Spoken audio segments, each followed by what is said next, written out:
And yeah, hello, beautiful people. We are back, and this is gonna be day three here in Odyssey Cup season two. And we do have some pretty good teams here, pretty experienced teams, the veterans in the battlefield. And it is gonna be none other than C3 Meraki onto the blue side and Phantom X Protocol onto the red side. And we are already here into the drafting phase. And with me, your co-host is gonna be Shinji here. How are you? And yeah, how was your day as well? Absolutely fine, sunny, and my day was good too. I just woke up, man. I was sleeping Sure. all the Yeah, it happens, and man. yeah, It happens. and it's the drafting phase now. Team C3 Meraki versus Team Phantom X Protocol PXP here, and Team C3 Meraki going with a Phobius ban for the first ban from their side. Is it gonna be you know a respect ban or something? Or they want to go with some heroes like Joy, Lancelot, or Harith? Because Phobius is a kind of a hero who Mm-hmm. interrupts the dash and blink Oh, skills God. of the heroes. So it's good to pick Phobius against this kind of heroes. So if Team C3 Miraki are planning to pick those heroes, then banning Phobius is really very good. And Team PXP, Phantom X Protocol, going with a Grok ban, there won't be any tectonic charge. In the battlefield, not a while as well. So, Sunny, what do you think the next bans are gonna be? Any guess? Yeah, the thing is, Shinji, you were spot on. The C3 Mirati, Damien 555, he loves to go with that Ruby onto the roll field. And the thing is, the Ruby, she gets hard counter by that Phobius. So that's why the Phobius was there onto the ban list. And just like that, the CC will get banned as well. We all know, man, the CC, the true damage is horrendous. He will melt every single thing. And the thing is, the teams, their bans are onto the meta picks as well, right? The Drought has been banned here. And we just have to see Phantom as Protocol. What will they ban next? And I am sensing a mage there, but no, it is gonna be an XP laner yet again there, Shinji. It's gonna be a Lapu Lapu with the bravest fighter. It's gonna get banned because Lapu Lapu, if you know how to use it, then it's really good in the XP lane. The damage, the sustain that's coming in is really crazy. And if you combine it with an Angela roam, then bro is unstoppable. He can do 1v5 at a moment. And yeah, the only counter he has in the XP lane right now is Esmeralda. Esmeralda with her shield, she just ignores the shield and attacks on the basic HP. So Lapu Lapu gets down easily in the EXP lane, but it's gonna be Gatot Kacha getting banned by the side of Team C3 Miragi. It won't be any Yeah. AOG in the battlefield. No interruption We for all hate Farsa. that AOG, man. You're just having a team fight and you just look up and you see a buff ass man jumping on your backline, man. It's really bad. And Absolutely. yeah, the third ban is there, and Shinji Protocol, Phantom S Protocol are definitely taking a ban. And look at that. Every single ban here is an XP or kind of like an XP ban, right? The rot kind of, works in the XP lane as well. So yeah, both the teams, Mhm. they are meeting, they are banning the XP. So yeah, XP is in the meta, I think. But at the same time, a lot of assassin type heroes are open, especially the YSS. And I think C3 Mhm. Miraki, no, it is gonna be a Oh, support there, Shinji, and Angela onto the oh, battlefield. C3 Miragi. Okay, it's gonna be Super M, Pookie Super M here with that puppy puppy boom in his hands. He will be doing some puppy puppy boom things in the match, and I'm expensive. He's gonna use that YSS, the double S tier jungler, and Lancelot, because both the heroes are double S tier right now. The damage, the damage and the blink skills they have and the immune skills as well is really amazing. But Kadita here blocking the way for the Farsa for the side of team C3 Miraki. Because if you have a Kadita onto your opponent, I will never suggest you to go with a Farsa because you'll be using a feather attack for your team, and after that you'll just see a mermaid coming out from a bush using her second skill Petrify combo with the rough waves, and you'll vanish in seconds. And Minotaur is there as well. That bull, man. That bull with that hammer in his hands, he can heal himself, his team, and even sustain really very well. Don't you think so, Sunny? Absolutely, that Minotaur is a menace into the late game. The healing is unstoppable, and I believe it's more than Angela. But the thing about Angela is, it is kind of like a global ulti, so she can ult anywhere onto the map. And as Mr. Devil, it is kind of like a team fight ulti there.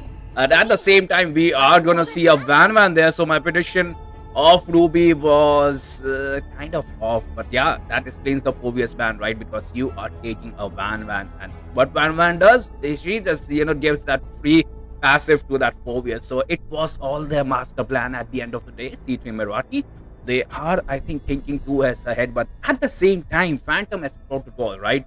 They are going for that meta pets. They are going for the wombo combo, synergies here, especially that Mino and that Kalita, like you said, Shinji, are gonna be a massive if they are able to find that opening.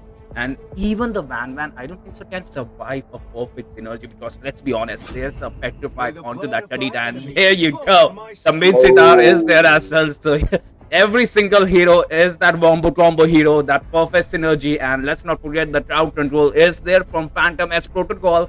So they're tilting the skills. They are kind of getting my favorite here with that pets. And there you go, Shinji. The second draft phase is there as well. Mm-hmm. The second, Bane phase is here, and it might be a jungler ban this time from both the sides because both the teams haven't picked their junglers yet. So there might be some YSS ban, some Lancelot ban, Hayabusa, Joy, and even sometimes Fredrin, because Fredrin nowadays is really very good with that healing comp onto his side, especially the Florian and Angela. Oh my god, Fredrin is just like, come on bro, I'm gonna show you who is the daddy in this match, because Angela nowadays have a 17-second cooldown Yeah, normally, and absolutely.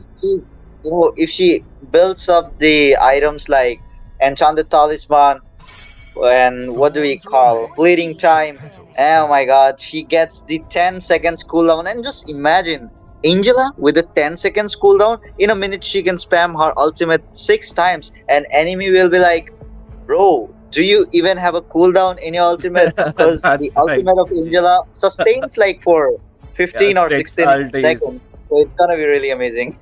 6 ultis in a minute, man. It's really pathetic, right? But Wiz, how can you do that? And the thing about those ultis is those ultis will. The thing is, those ultis will provide that shield, right? So every 10 Yeah. seconds, you are getting that 1 to 2k shield, and it just gets converted. The thing is, it just get buffed as the games goes on. If your Angela has an the holy crystal, it is gonna be horrendous. And let's not forget about the heal, right? 400 plus heal into Oh, the late game with that 2k shield. What can kill you? The only thing that can kill you is the perfect CC. And I think that's what Phantom S Protocol are going for, that because every single hero is that CC base. And they will be banning that Vexana as well. So I think they might be going for that assassin, right? So they don't want that CC. And even the Armon, because it's pretty hard to catch that Armon, especially that's what I feel, right? Because we have been playing the ranked games, and that Armon, man, is a slippery fish. He will run all over the map, and it's really hard, especially with that Dark System teammates, to catch him. But at the same time, the Lancelot will get banned. So yeah, Shinji, the C3 Mirwaki does understand that. Yeah, even the Hayabusa, there you go, that they are weak, especially against the assassin time. But the thing is, Hanzo is still open. Will you Phantom know, S Protocol go for a Hanzo? I think it's a perfect pick here. And if they go for a Hanzo, C3 Mirwaki, I think, will go for that Xavier, but the Xavier gets hard counter into the mid lane. So it might be Phantom S Protocol who win the drafting phase here. mhm. The draft is only 40% of the match. The main thing is how you execute your draft. If you have a good draft but you can't execute it, then it's totally worthless, because the draft Is it? is always 40% Hmm. and the execution matters 60%, and that will get you the 100% victory. So if you know how to execute a draft, then congratulations, you'll be the winner of the match. But if you can't, then yeah, get ready to come back in the wild card. That's right. And at the same moment, the Erythel has been picked, so they will have that burst damage. And I just have to see what C3 Mirwaki here does. They are onto the elite leaderboard. So it's a team with an experience, and I want some, out of the meta picks here, out of the meta strategies here. And I think that's what they are thinking about. That the Fedwin here works. It works if the Fedwin is buff. If the Fedwin does have those items, it will definitely win, and we will see Azuchin on to the mid lane as well. Hmm. This is Azuchin. what I was expecting, from I'm expensive. Like, I'm expensive, be like, okay, my name is not just expensive, I have expensive skins and an expensive hero in my hands. Because it's gonna be Daddy Fredrin, the daddy of Moba 5v5. This hero, most of the decisions gets countered by him. Even if it's a Ling, a Hayabusa, a Lancelot, a YSS, no matter who you are, a Joy, you will just get countered by this daddy, Fredrin, because he is the one who can give you tone, the CC, the damage coming in, and he can just one shot you. And just imagine you're dealing so much of damage to Fredrin, and after that, he is just rock hard standing there, and he is all the four full of stacks with his passive, and he'll just use his ultimate, and you'll be gone. You'll be vanished in seconds. Just imagine. But still, if Redin gets CC'd there inside King's Calling, there the ultimate of Minceter, then there might be a chance of taking him down, because they have Kadita and Iritel onto their side, and right now we have a Gusion as well. But I don't think Gusion will be doing that much of a work here, because we have Arlot, we have Jushin, we have 1-1 and the Daddy Fredin as well, and the healer Super Im Pukki Super Im here. That's right. That Dushan pit. It's gonna be very tough. Like, how will that Dushan pit work? It does have the mobility at the moment, but the thing is, it's a hyper Dushan, right? You have to carry your team, especially against a Van and Arlet, and even a Zushin, because Zushin does have that inbuilt kind of like a dash skill there present. So yeah, definitely she can win. And let's be honest, the Fedwin kind of counters the assassin as well with that S2 skill. So we just have to see how it goes. And at the same time, like you said, the draft is only the 40% of the game. It's all about that execution, all about that advanced rotations, and let's not forget the synergies. So we just have to see how both the teams, battle it out into the land of dawn. And as we were seeing, we are there into the battle of dawn as well. The game surprisingly load up pretty fast there as well. And like I said, Shinji, right, both the teams will help their hyper onto the early game, and we just have to see how it goes on to the late game. And let me just change this as well. And there you go. But nowadays, roamers, they should rotate and give vision for the enemy so that they can level up faster. If you give four enemies vision, then you instantly get level 2. You just get level 2, you advance to level 2 in the early game. And in the mid lane as well, just look at their Jushin is still level 1, and Angela with that vision is level 2 already, but Jushin is just bullying that Kadita, Ooh. not letting her come out, not letting her get the farm of the minions. She won't be getting level 2, and Jushin is level 2 now. And look at the damage coming in with the slaver amount of Oh, HP. the Oh my first god, blood. super him with the first blood. Damn, that healing waves coming in and getting the damage. Karita just got taken down, and you just saw that like Jushin was just picking up that Karita, throwing her away. Mermaid be like, okay, just let me go inside the water, but no, Jushin be like, I'll pick you up and throw you away. Absolutely. And that Red Devil is not level 2 here. And Zushin already onto that level 3. He will get level 2. But the thing is, they are behind. But at the same time, they are pressuring that Damon 5v5. But look at that. That's the experience right there, Shinji. He is playing it safe towards the tower. He is kind of, lane freezing it there for his team backup, because the Fedwin is onto the top lane, right? So he just have to buy that time for his team. And at the same time, the first turtle is going to be there, and I'm expensive already taking the enemy jungle, so he will have a little level advantage. And look at that, Jerry is not even level 4. They are inside the turret here. Oh, I'm expensive, can die here. He misses that combo, but at the same time, oh, they need that Dushan to be level nice. 4 here. But no, it is gonna be Jerry. He goes down. Arlet falls that S2, and he is onto the back line. That's a double kill. He can get a triple kill or even a maniac here. No, the Angela steals that maniac. We all have that Angela, right? The kill Pudlu Angela, and it's none other than Super M here, who steals that maniac for his teammate. Like that's what teammates are for, right, Oh, Shinji? absolutely, man. I was playing with my roomer one day, and he was like, "Bro, let me give you the maniac," but instead he just took it out of my hands. But here we are getting to see Jushin getting that kill onto Karita. Red buff have been stolen. Mega kill in the hands of Zenny onto Mr. Devil. Gushin with his sliver amount of HP, but no, he will be taken down in the hands of Zenny. Mincidor as well running away near the tier 1 of the top lane will be surviving, but in the bottom lane, both the gold Their laners playing waiting is for so the safe, man. Their playing is fight. so safe. Yeah, like they are waiting for each other to start a fight, but right now, Insane having a good amount of damage. But Damian with that Inspire going in, having the hard guard onto her. Okay, That's the power Super of M with Angela a right hard there, guard. man. A good defense, but look at there. The level 6 Mr. Devil is having a hard time, will be taken down in the hands of Jushin. But wait a minute, Minsita, what are you doing? Arlo is not there. You could have just pushed the land. Absolutely. He could have gotten that extra goal for his team, but at the same time, we have to. The C3 Mirwati is an elite leaderboard team, right? They are currently the top 20 team in the India. And look at that, Damien inside the turret. They want this. Irithel, will they get? And Oh, yes, Irithel is good. The thing is, bro. she will go down, and Mr. Devil might be next here. Kadita uses that electrified, but Oh, no wombo combo. But at the rock same waves time, have they been will used get for that skill. a Moba and ulti there. But where is the backup? Where is the damage dealers? They are dead, Shinji.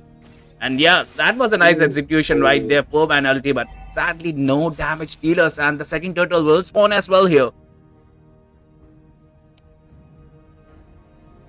Oh my god, the damage coming in from the side of Team C3 Miraki is really very good. And it's the second neutral objective of the match coming in. The first was secured safely without any contest. And the bottom lane as well, Jenny! Bro, Zenny, aren't you gonna rotate your lane? Like you just left it open and Mincidar is not doing anything. You're just collecting the kills. 7-0-5 the score is right now, and Zenny is just rotating the whole map, and right now he is near the turtle, near the bush, so that if the enemy comes, he will be using his final slash and he will be just taking down the enemies. But in the top lane, I guess right now team Phantom X Protocol got some, near,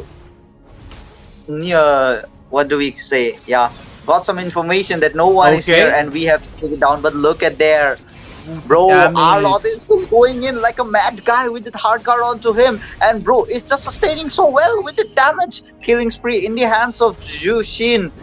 Angela might be getting that kill, but this Now, time it's gonna Jushin. be Ooh, Jushin with the double kill in the bottom lane, the tier 2. Oh no, it's not bottom lane, it's the mid lane, the tier 1 mid lane have been taken down as well in the hands of 1-1. It's a 17-0 score. What the hell, bro? Right now, Team C3 Miraki is not giving any kill to Team Phantom X Protocol. They are just rocking the match so well. that's right, and they are on to that Vinci as well. Vinci goes down, and it is going to be that effect when who is inside the turret here? C3 Mirati, they need to respect the turrets here, but no, they will get the kills as well. Two people down. Kadita kind of took a Oh, dip there, bro. but yeah, she will go Damn. down as well. 20-0, 6 minutes. And Phantom X Protocol, they need an answer. The goal difference is already 10k here. It is going to be 11k soon, but at the same time, how can they win this? They need the late game. They need that Mincy hook, and they Oh, need to protect their turrets. And they are oh, onto the Mincy yet again. The taunt is there inside the turrets. This might be the fight that they were looking for because they're way too deep there. That's a shutdown. oh, And look at that finally. Arlet, man. He is inside the turret. And Jushin finally got taken down, but it's gonna be the only person taken down. But did you saw that Super Im going with its Sky Piercer into his item section? Bro is just planning to he's steal just all the stealing kills, triple man. kill, double kill, and maniacs. Damn, Absolutely, bro, man. That's Super what Im. support players do. Why they steal your joy. Super Im be like, Papi Papi Boom! I'm gonna steal your kill! Oh, damn. That's But right. But to be honest, Mhm. in this current meta, Angela is really going crazy. And look at their Super Im in the top lane, torturing Iritel with the healing waves. I just thought, Zenny would go in, but Ooh, there the damage was was there Mencitar though. and Minotaur as well to take Zenny down with the CC. And in the mid lane as well, I'm expansive, is not scared of anyone. Bro is just standing near the turret, be like, bro, just come on, I'm just gonna take you all down. and the bottom lane Holy Shield have been removed as well. The mid lane might get forced, but Fredrin going in with that hard card onto him will Oh, might get that taken down, just but shit. no, he will be escaping. Minotaur will be the one taken down, unstoppable in the hands of Damian. Damian will be getting the double kill, going in for more Fredrin with the damage, but no, The he won't Sky be getting the Piercer, kill. But man. Super M will be the one getting that mega kill onto that Iritel. Sheesh, bro, this team, what are they doing right now? They are just dominating the match. They are just playing it just like a piece of cake. Because the only death coming in from the side of Team C3 Miraki is Zushi near the turrets. And Team Phantom X Protocol are not even getting a, chance to take them down and see. Look at them again. Final slash going Oof, in. the One damage. kill in the hands of The I'm Expansive slap. with a damage. Oh my god, double kill. What was that, bro? Oh my The slap god. was there as well, man. Minotaur just got vanished. That's the thing about Mino, right? They need that late game for it to work out. And especially after the thing is they are behind by 14k at the moment. So it is gonna be really tough. They are gonna get melted here, and at the same time, Fedwin is jumping inside the turret here. The C3 Meraki, they don't Oh, even care about the turrets. there. They are inside the number turrets as well. The Mincy did pop his ult. The CC is there as well. The turrets is trying to Oh, help them, but they are but overfarmed. They they are saw that. overcapped. They are not dying even to even with the turret damage, right? Seriously, like Super M, bro, just got the Sky Piercer and look at his score. It's 5-0-19. Damn, he's just stealing the kills right now. But look at there with that final slash coming in. Mr. Devil will be taken down in the hands of Super M. Again, monster kill. Sheesh, bro is just, onto the I'm expansive and he's stealing the kills, but this time he's gonna get punished for getting the kills. Will be shut it down there near the base. That's right. The minions are there. They And can hit the one base more as death, well. bro. Damian 31 just to got that 2. monster kill. Again, final slash coming in. Jushin getting the kill onto Insane. Zenny just dashing like a Lancelot inside the base, but he is the Arlot here. He will be getting the legendary onto the Red Devil here, and it's the end of the match. Team C3 Miraki, what a dominating match coming in from their side, will be getting the victory here and will be qualifying for the second round as well. That's right. And look at that, man. 32. I think it is 32, right? It is 33 to 2 there. And C3 Meraki, man. They have single handedly dominated Phantom as protocol. But the time is still 10 minutes. So, yeah, they did hold on the round for 10 minutes. And honestly, I think it is that Lucian bit, right? The board was open. The board here could have worked, especially against a Fedwin. But at the same time, like you said, right, draft is only 40%.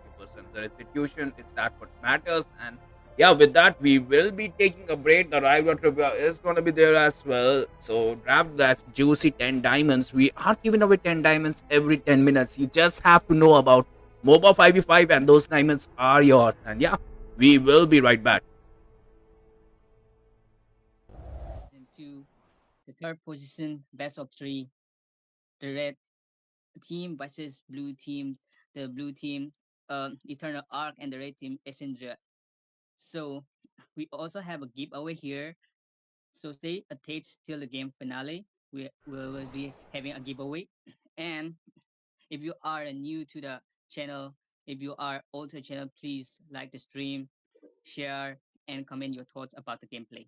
I'm your boy Axel, here to cast with amazing caster here, K. You'll be right back at the time. But yeah, let's continue our game makes a drop pick. Well, you know what, Axel, nice meeting you, and thanks to you guys first for giving the opportunity to cast in the third place finals. It's gonna be happening at 9 p.m., but as of now, we are looking at the third place match, and I can already see Zacian being banned out. What are the thoughts about this? Exactly. Using is banned literally. It causes a lot of patience to the opponents, to the teams also with its ultimate, and yeah, with its AOE, and yeah, it also helps in team fight that support mage, but it doesn't have a damage effect. So yeah, that's a good ban for them.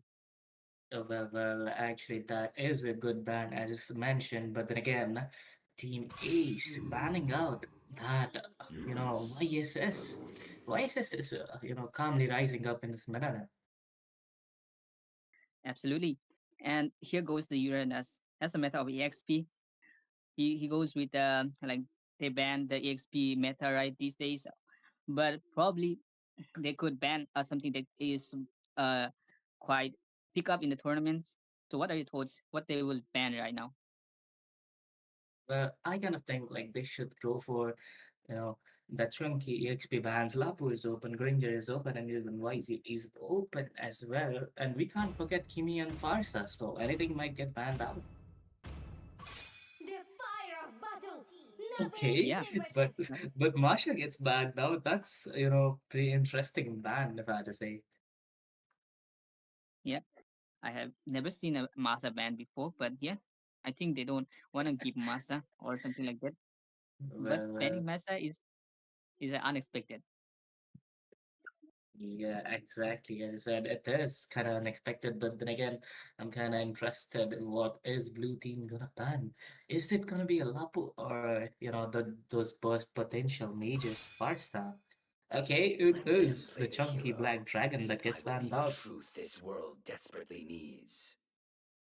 Yep, the chunky as it is strong and reliable for team fights. Yeah, EXP lane. It's always in the king of EXP because it has a lifesteal problem. Though this Yuzong can be effective for the team. That's a good ban. Right now the red team is picking up. Okay, what's your suggestion on this ban right there? Do they ban the Well, support or do they ban the yeah you think? you know what? I'm kind of thinking they should ban that Lapu Lapu because, Blue Team I am got the not the first only pick, one bound but by oh, these okay, it's gonna chains. be that Phobius. But we can't forget about Lapu though. Like, he is open, and we have seen in many matches that he gets picked The out, but it's gonna southern be seas Kadita are coming from my Snipes. domain. I saw Snipes Kadita. It's quite awesome. Like, he just goes in between four men and stuns four of them, dealing a lot of damage so that the Hyper can finish off. So they might have something, planning inside their head. What should they pick next? What do you think, Yeah. Axel? Yeah, choosing Kadita is a smart choice because when you go to the ultimate of a Kadita, it once brush down the teammates very perfectly. It goes well with the team fights. So yeah, taking a Kadita for a first pick is quite a smart move. But in the other side, we can see that there is a To Baxia me, and fun is all one that matters. picking right there. The Basha gets A picked duck. out. You know what? I kind of think that Basha should go for the jungle place, but then again, it's gonna be Rome in my Sagittarius opinion. guides my And arrow. you know what? I'm kind of interested in seeing one into the play as well. Yeah, they would either take quite a hard time to Muscle like of iron, bones of steel. provoke that one from having that crossbow. There will be a problem if the team cannot stop the crossbow of the 1-1 because 1-1 is truly a meta right in the position of this time Like, of this tournament. exactly. One either gets banned out or picked, and Team ACE they didn't, let the chance slide that they should go for the one and they went for it. But talking about Blue Team, their lineup also looks strong with Snipes with that Kadita and those chunky Gator and the damage queen Irithel is onto their May team. you find tranquility in Your battles. team is banning. Exactly. There goes Badangs in their hands. So it might be quite hard for the team blue to take down, but yeah, they are also quite hard to take down. But the most important thing is that they're getting Thorns remain now should petals engaged. fall. Well, I guess you're facing some Payback internet time. issues, but we cannot let this slide. The Badang is onto the play, and the blind lady gets taken Your out team as well. When we are talking about these picks, two of the assassins get banned out. What are your thoughts about this, Axel?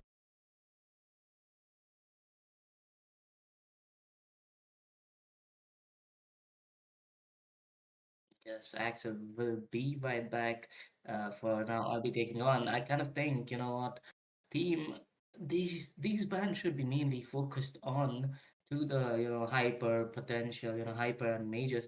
Though they have banned out fast organization, they are quite good mages on open. the And yep, as I was talking multifaceted. about, Kimi in the mid lane gets banned out by Team Blue, and we're officially into the second picking phase of this battle of three matches. In the meantime, people, don't go anywhere. You know what? Do these three things that I'm telling you. Like the stream, share it with your friends, and we all know that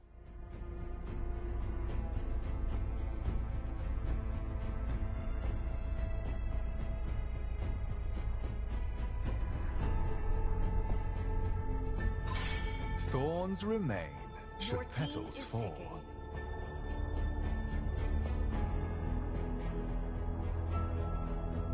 Mighty oaks from little Your team acorns is grow. picking.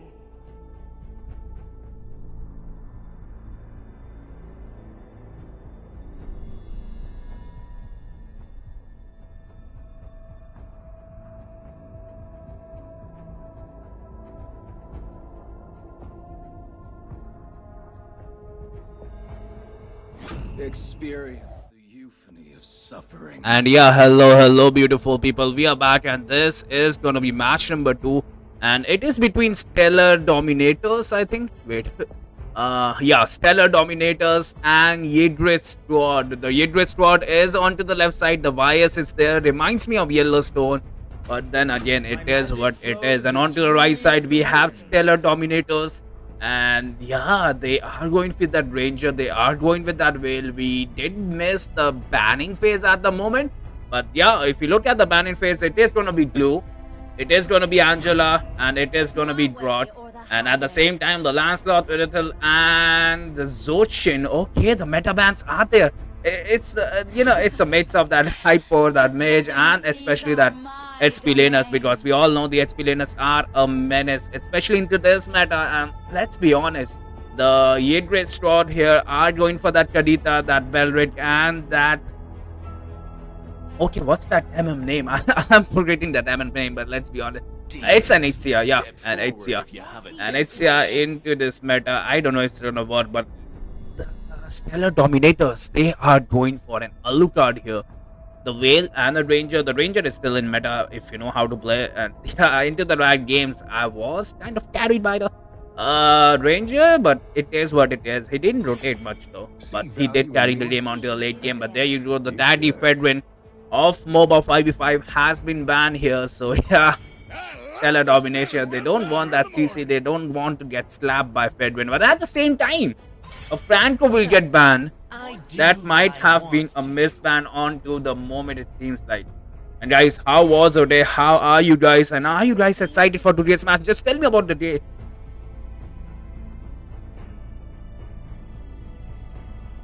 That you registered. Just tell me about your day, and at the same time, the Lolita will get banned here. Why are they banning Lolita here? Are they betting on to that Ixia to carry his team? Because Ixia can if she's fed. At the same time, look at that. The Stellar Dominators will go for that healers. So yeah, they have the tanky composition, they have the burst down composition, and even the Alucard, without any proper CC, has that, what do you say? Has that perfect, without any CC, the Alucard is really tough to kill. And the CC heroes are get banned here, right? Make some noise for is yours online. truly. Team is picking.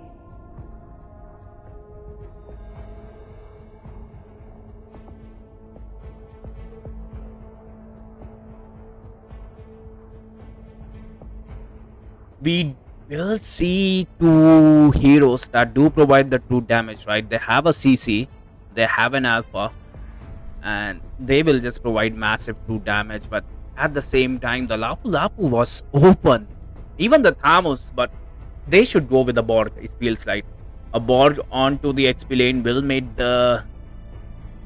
them win, but I don't think so. Will they? They are thinking about the Terizla here. It will provide the front laning, but I don't know how long it will last, especially against the CC, because CC is a menace. CC is a menace. She is just horrendous. She will melt every single thing onto the late game, and we just have to see how it goes. Jenny's new boyfriend is there. What about the old boyfriend? Can we see Jenny's old boyfriend as well? Because why isn't he here? And yeah, the Riot Trivia is there as well. So you just have to answer questions about MOBA 5v5 and you will get 10 diamonds. And we have this quiz every 10 minutes. So yeah, just be here 10 minutes, answer the question fastest, and yeah, 10 diamonds will get credited to your account. And with that, we are here into the land of Dawn. I just miss that. I just miss that every single time when I solo task. Because at the end, we are just humans, right? We all make mistakes. And yeah, we will be launching towards the land of Dawnstorm.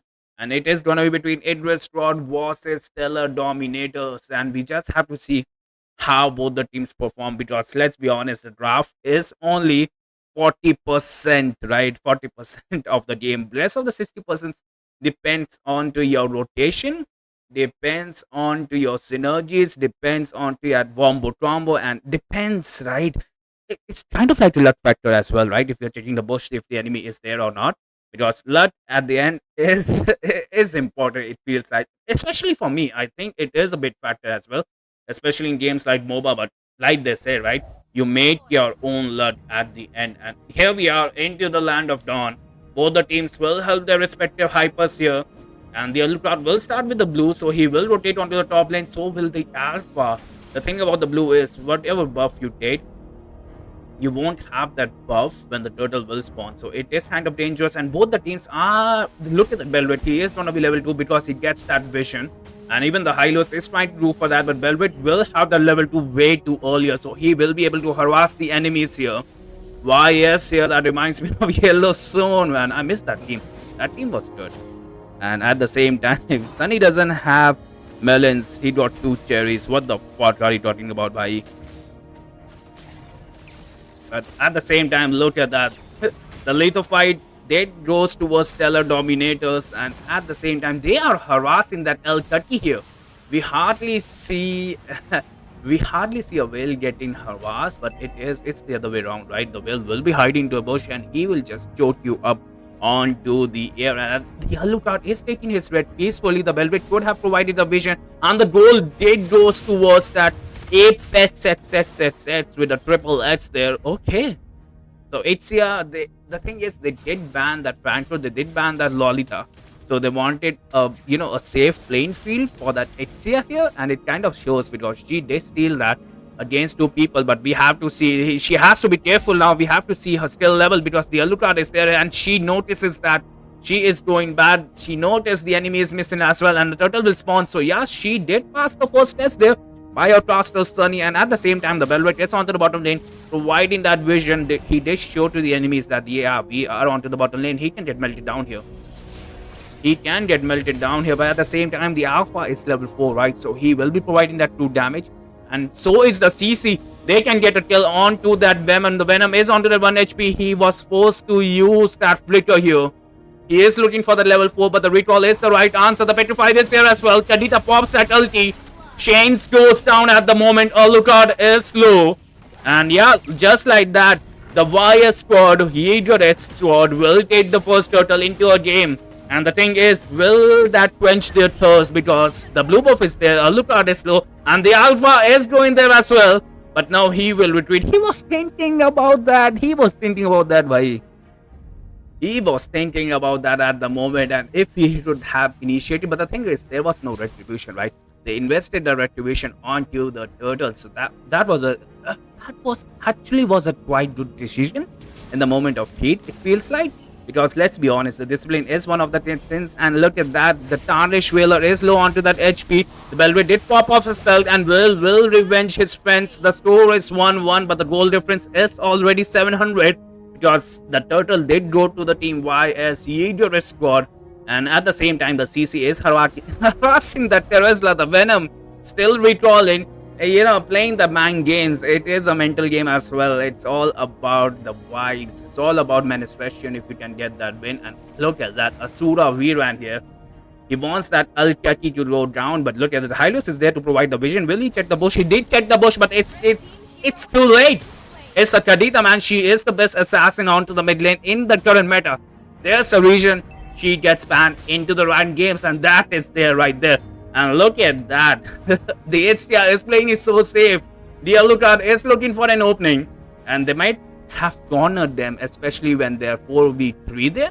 But yeah, look at that. The Stellar Dominators, they will go back, and the thing is, they will play it safe unless they look at those core item. Even the L30 can one-shot every single thing, except the Belvet, right?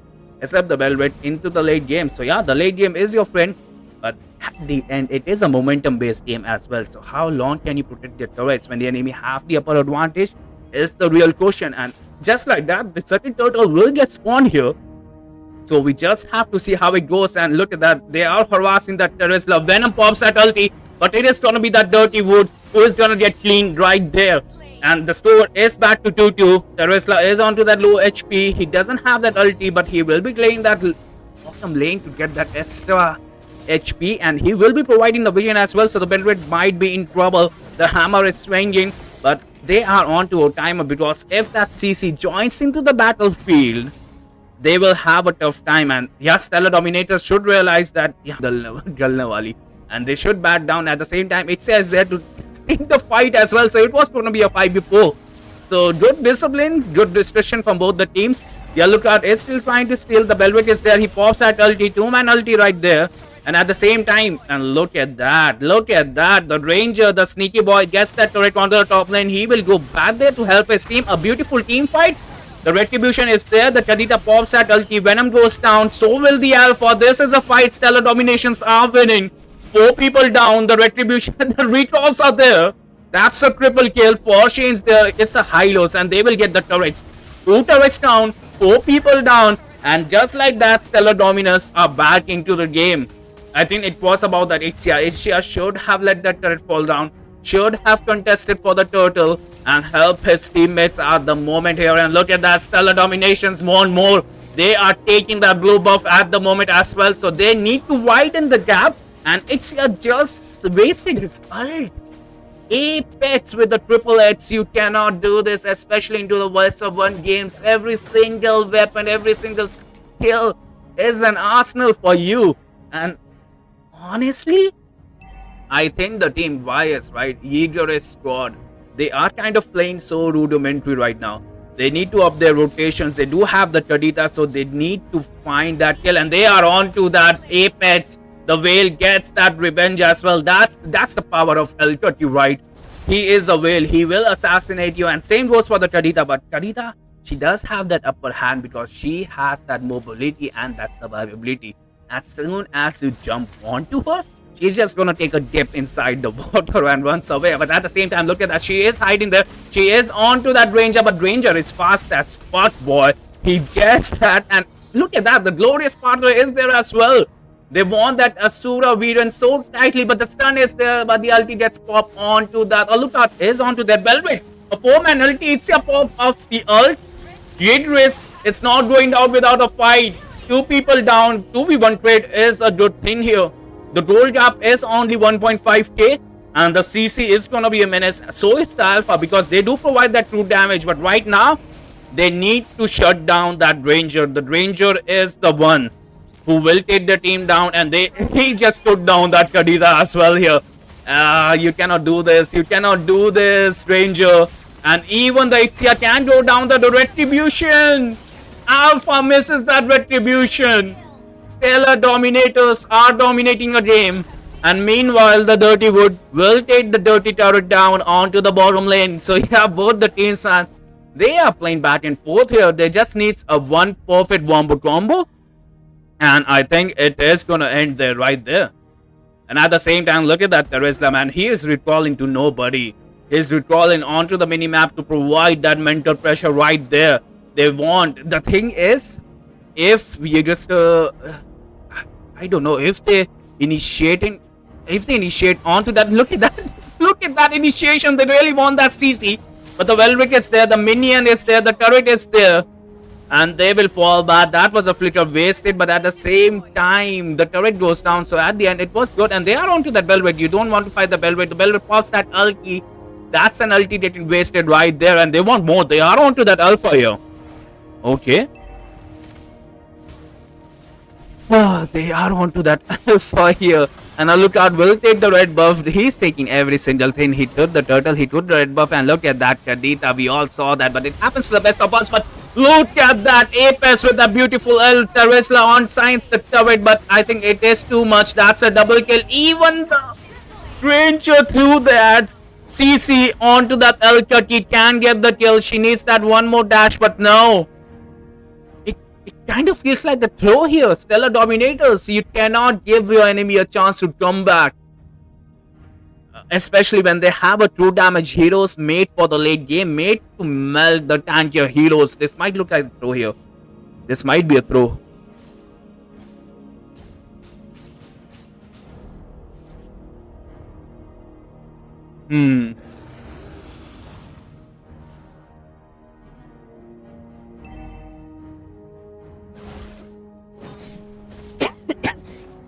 The thing is, guys, the Lord is there, and whichever team takes the Lord will win this.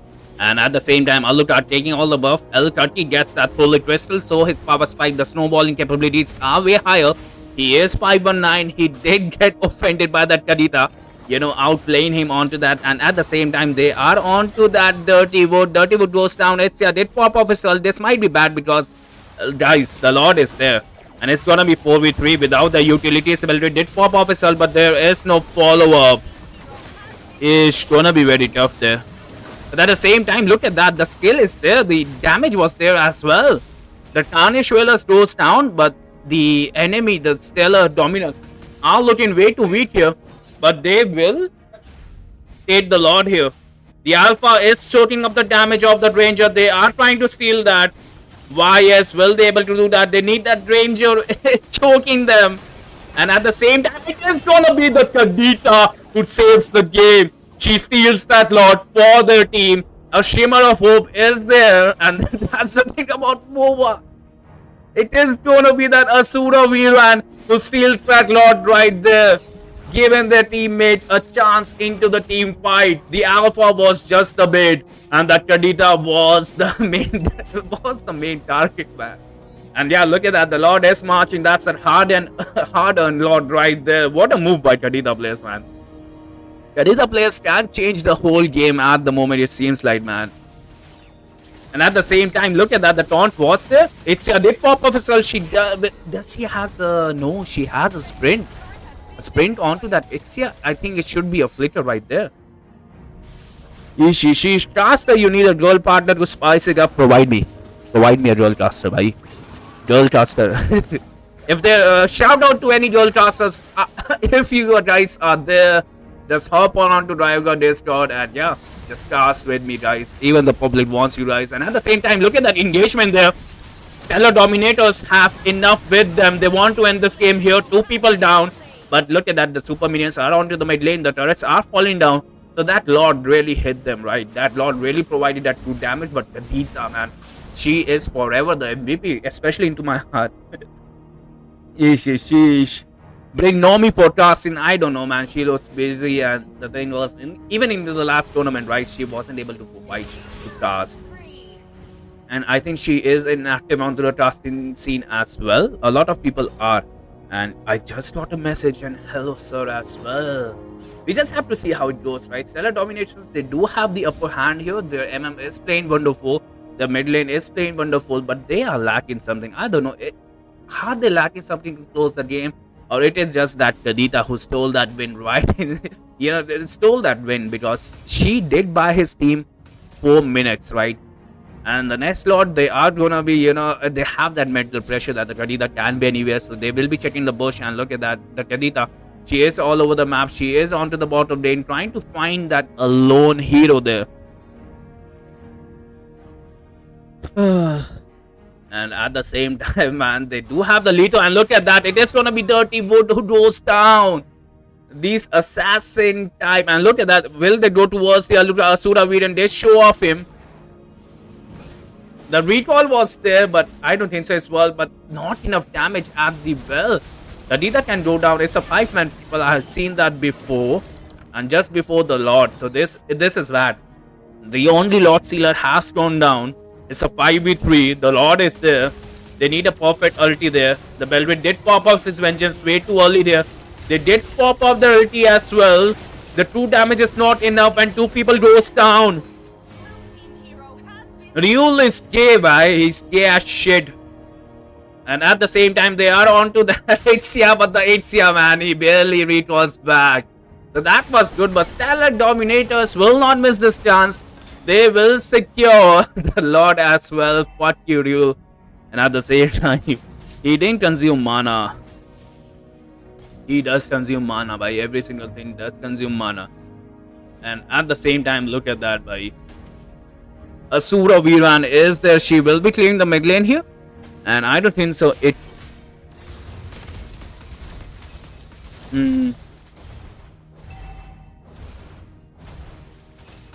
Let me just message that. Hello. And at the same time, look at that team fight. The L30 goes down right before the Lord. Ixia did pop off a ulti. I think it is that sprint spell, right? That is hurting them right now.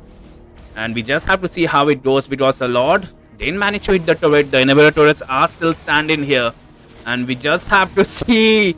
The Aegis Restored is not going down without a fight. They have that true damage, so they have that potential. And Stellar Dominators, they need something to close the game. They need an overextension. They need a sacrifice there, and that sacrifice is gonna be Terizla. It seems like Terizla is kind of afraid to jump inside the turret, but they will get the inhibitor turret right here. It seems like one more hit onto the turret, but there are no minions. But the next batch of minions are coming. And the top lane has been clear as well. So yeah, they might forget where to go, it seems like. And at the same time, we just have to see. The thing is, I don't think Stellar Domination can end this game without a mistake committed by Y Squad. And absolutely, thank you Dala for the super chat. 6-2. He is actually 6-1. 6-2 मैंने गलती से लिख दिया था भाई. 6-1 भी नहीं है भाई. He is 6 भाई. जूते पहन के 6-1 हो जाता है. And jokes apart, man, this match, the thing is, the Y Squad is definitely making Stellar Dominators for for that win, because it has been 17 minutes. We might go behind the schedule as well because of this. Because next slot is gonna be 40 seconds. We are gonna get back. That is so bad here. But the thing is, for the schedule, we just have to see how it goes here. Because let's be honest, the game is spicing up. One bad engagement for either of the teams, and it will go down. Sheesh.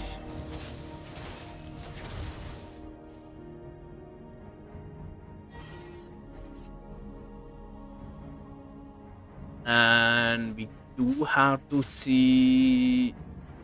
There will not be any contest for the Lord as well, it seems like.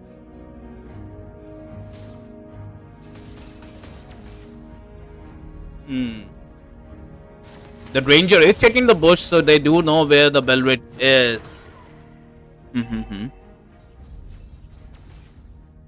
Pictures has been uploaded. Do check them.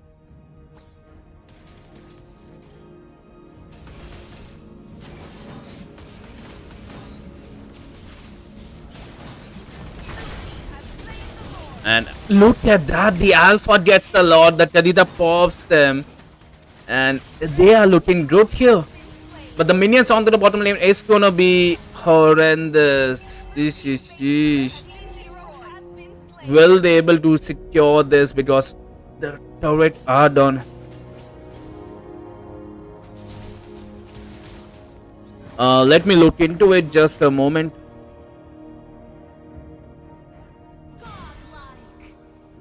The Alpha did steal the Lord. That's the second steal right there. Ish. Who will win this match? 3 Lords, 2 got stolen right there. One by the Kadita and one by the Alpha. So the retribution game is not there, especially for the team Stellar Dominators, but they do have the synergy as a team. They will clear up the Lord here, so the game will drag on. And we just have to see how it goes. A 19-minute game here, guys. And one single mistake and both the teams can fall down, especially if it's the late game. Ryul, can you check the WhatsApp messages, please? And at the same time, the Alpha is clearing on to the Alpha all alone. I don't like this, especially against Aluga. This guy must be pushing the MMR of the Belrit. Sadly, no MMR onto the tournaments, but yeah, he is playing well with good 179. But he is the thing is he is providing vision, and they are onto that Venom. The Venom can go down, but it's a Terizla. You do not kill a Terizla so easily. Even with the Wombo Tombo, the battle did pop up itself. The immortality gets taken down, but now it is going to be Tanishwella who goes down. Yellow card is onto them. The Tadita can go down, should go down, and will go down. As the two people standing there, even the CC will be the next to fall down. She overcommitted there. It's a pops at all to give him a second life there. The barrage of ammos was there, but the CC from El Turkey was there. Two people stand versus five, and the bottom lane minions are there. They don't have an ulti. They don't have the minions. All they have a will here. Will Wire Squad defend this? And at the same time, they need someone to sacrifice them. The glorious pathway is there, and it is going to be none other than Teresla, who will jump inside the turret, and at the same time, they will steal the game here. Stellar Dominators will be moving towards the round number 2 with a fabulous game. 20 minutes, 2 lots get stolen, and still they manage to win this. And I think with that, we will be taking a short break because we are in a schedule. But the Riot Trivia is there to entertain you, right? So just answer about Moba 5v5 and get those 10 diamonds because those are yours hard-earned diamonds. Because at the end, right, knowledge is superior. And yeah, we will be right back. Just give me a jiffy. Into the third position, best of three, the red team versus blue team. The blue team, Eternal Arc, and the red team, Essendra. So we also have a giveaway here. So stay attached till the game finale. We will be having a giveaway. And if you are new to the channel, if you are old to the channel, please like the stream, share, and comment your thoughts about the gameplay. I'm your boy Axel, here to cast with amazing caster here, K. You'll be right back at the time. But yeah, let's continue our Crowned by game heaven's major drop mandate, pick.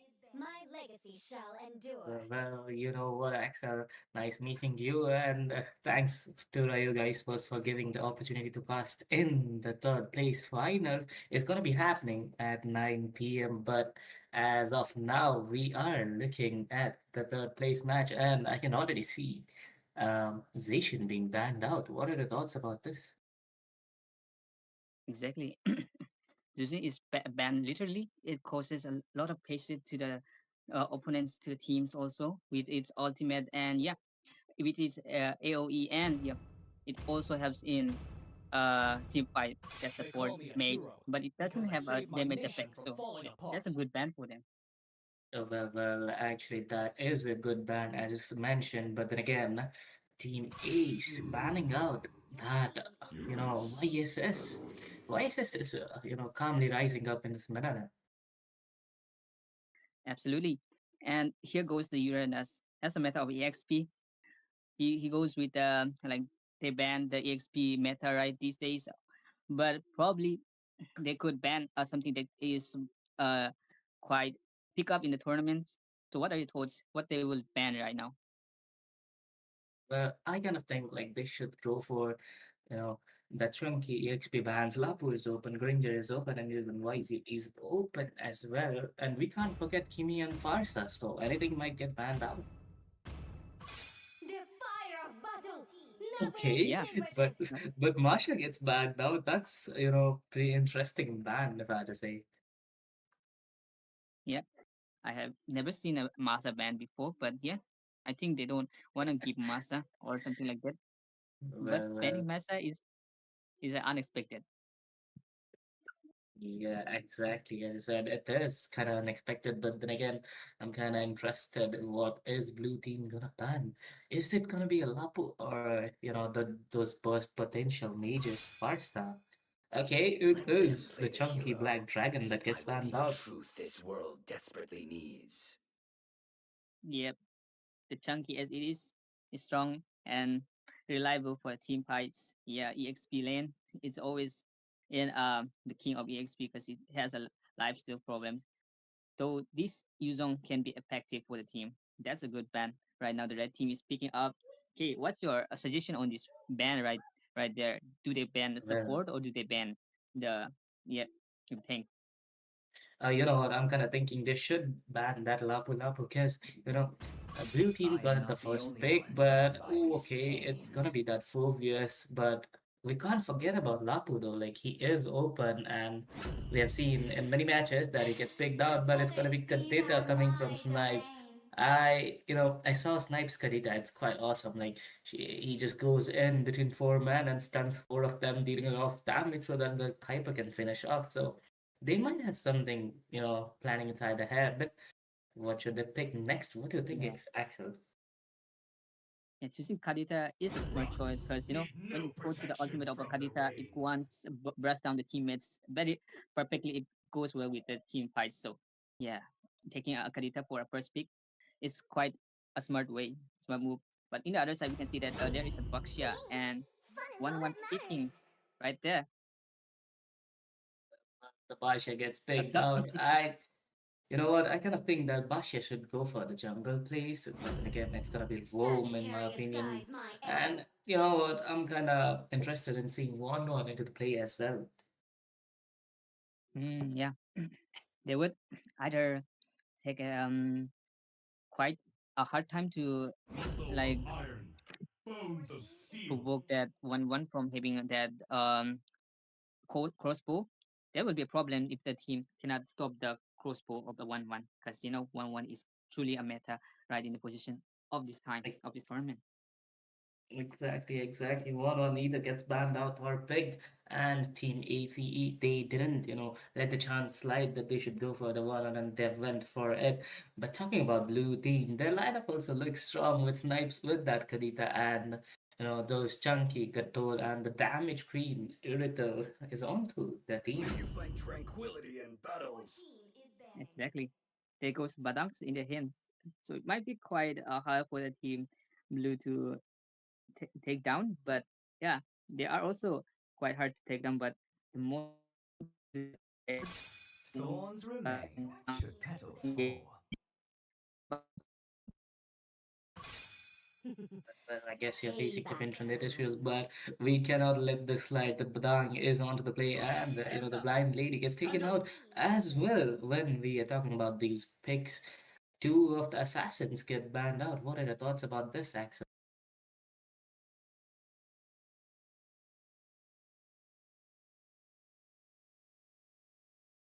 Yes, Axel will be right back.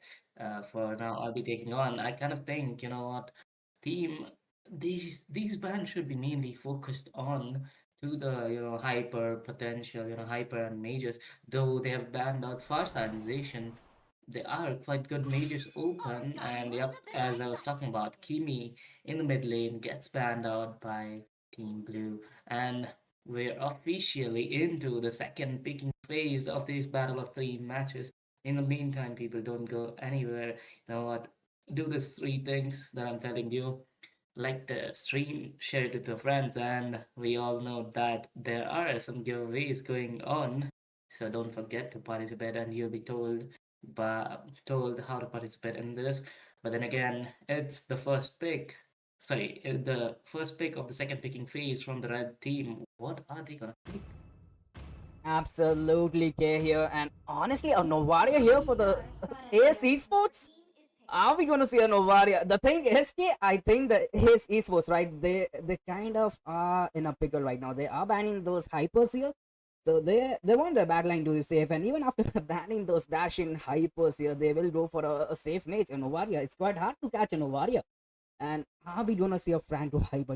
Look at that. Link is still there. So yeah, the assassin paid like the Ace Esports, right? They kind of guessed it that an assassin You is ready coming to here. make some real money, Well, compadre? as talking about assassin, I can see a link being showed up by Team Blue. Are they gonna just go for it, Team Thrill Arc? Are they gonna connect to the link? Because they are pretty stupid. They've got Novaya, the wrong one. I mean, Link is the only one who can take them out, and But who now knows Joy, what it's gonna be. The dancing lady, Joy.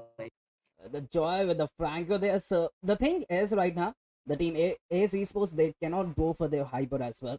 Nothing like high mobility, right? Because the Franco is there, right? And Franco will be saving his ult. And let's not forget Gato Gacha and Kadita is there as well. So right now, Ethereal, they are looking strong, and Carlos are onto that Joy, onto the last pick as well. So it was kind of like, I think, And yeah, hello, beautiful people. We are back, and this match is kind of spicier because it is gonna be between two female teams. I feel like so we will have some kite fights here because the teams are Meda, Toad, Apricity, and XS X. Wait, NXM Vexen. So both of these are a female lineup team, and we will have a cat fight here. And with me, the co-hosting will be that. Wait, co-host not co-taster. My co-hoster, yeah, definitely my co-taster is gonna be none other than Axel here. So Axel, how are you? And are you excited for this match? Yeah, I'm very chill about this match. And you said that it's like a girl player here, the both team, and I haven't like cast for a girls team, so probably this is the new team for me. That's right. Let's see the banning. The cat fights Yeah, are gonna be crazy, man. let's see. The banning pass coming out from a team MCA is Grok and Mitsutar. It's a good band, but the other side is band Angela and Obsidia, a new band of a meta right here in the positions. And yeah, they're precise of taking and making things they want to put. So it's a good thing, but they have to try to maintain about what they pick or what they ban.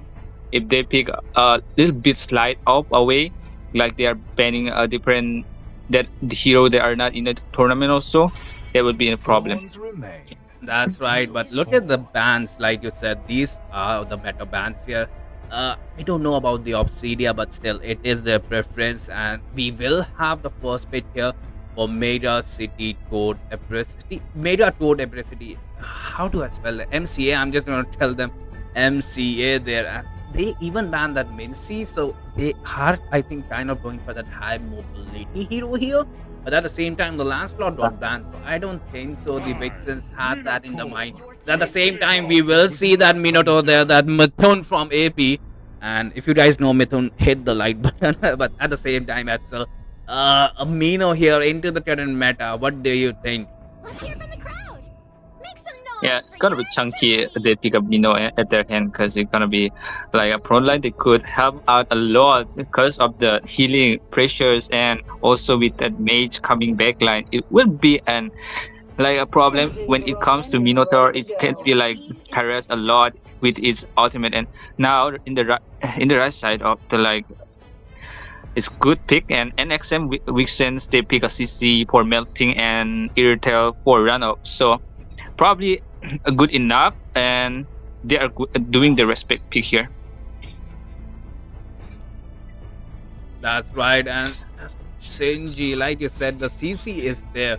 And even the Earth also, it is gonna be horrendous. The Sky can make it work, especially with the Petrify there. I can see it working here for MCA.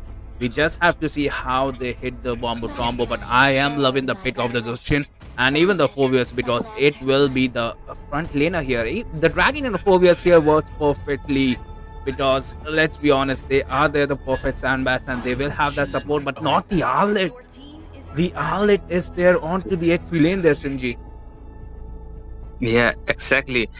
The part we can see that like they pick up the Sushin and the Arlot at the same time for medic disturbance like in the team fight. It could be a workout with Arlot, but if the damage coming out from output come from they pick, if they pick a like a little bit, you can say a joy, or it could be workout, or you can pick a studio, or you can pick anything like in the hyper positions. There is open for enough, like YS is also open here, so they could pick according to which they are like countering back. And yeah, that's it. Expo for the counter. Like, it's a good pick, but at the positions when it's with the third life steal, it could be a break pre for a team to engage. That's right, the Borg has been picked, and the thing about Borg is Shinji, he will be providing that true damage. And what does true damage does? It melts the tankier hero. So the Minotaur onto the late game will get melted. He already gets melted into the early game, right? So that Esport just lots on onto that thing that even in the late game I'm gonna melt you. And about the outlet, Yeah. it does do that damage, but I think it is towards to the mid to late game. But if you focus on to the ban here, the Alucard get banned, the Van gets banned, and like you predicted, the Joy has been banned there as well. So a Joy against the outlet, I think that's why they banned it, because they have picked up an Xbox, so they should realize that he should be the one going for the retribution. He should be the the jungler of their teams, and even the Tadita has been banned. The Tadita is a silent assassin, and look at that, the Vixens will straight go away with the CC. And like I said, right, whenever you are in a doubt, just go with the CC mage, because CC mage will carry you the game, and Vexana is the perfect example. And look at that, Mito Tumari here with that daddy Fredrin, a favorite daddy in Moba 5v5 community, and they will go in with the Nathan as well, Sinji here. Yeah, you are like you're calling me Sinji, but I'm Excel here. It's okay, but the thing is that if they pick up a Predin, it could be meltdown, and it could be not good when it comes to CC. It get like a little bit of melting builds with that War X and Hunter Strike, so it could be a little bit problem for if they pick up Predin it at their hand, because the melting is there for a team NXM Wixen, so probably the picking up should be careful at there. And we can see that NXM has picking up Carmilla. I guess they are picking up Carmilla. Yeah, they're picking up Carmilla. A good point for like engage with the combo with the Vexana. It's dangerous to pick up Carmilla combo with a Vexana, because the matter is that when you catch up with the ultimate or link up with the heroes, the Vexana's ulti can barely heavily damage all the link heroes that are in the area, so AoE. So probably the pickups should be careful. And here they have Nathan in their hand, and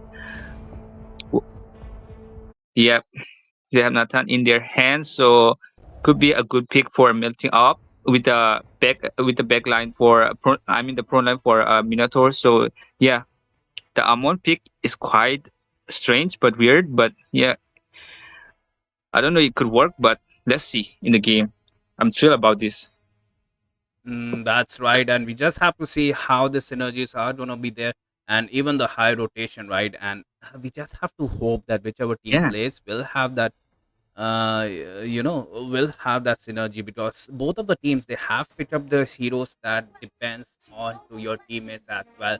And like I said, at the end 40% depends on the draft, and red 60% depends on to your execution. So we just have to see how it goes.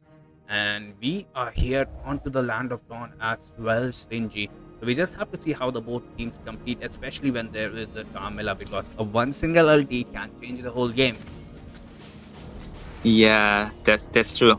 But probably the thing in this game is that when you pick out the Carmilla, when you pick up the Vexana, the link into it, it could be like, you don't want to mess with me. If you got mess with me, you get heavy damage, like the poking. And the thing is that the mobility is there for them. Like the Vexana have no mobility, but the tank has the mobility to engage more than a Minotaur does. But a Minotaur can engage with the flicker.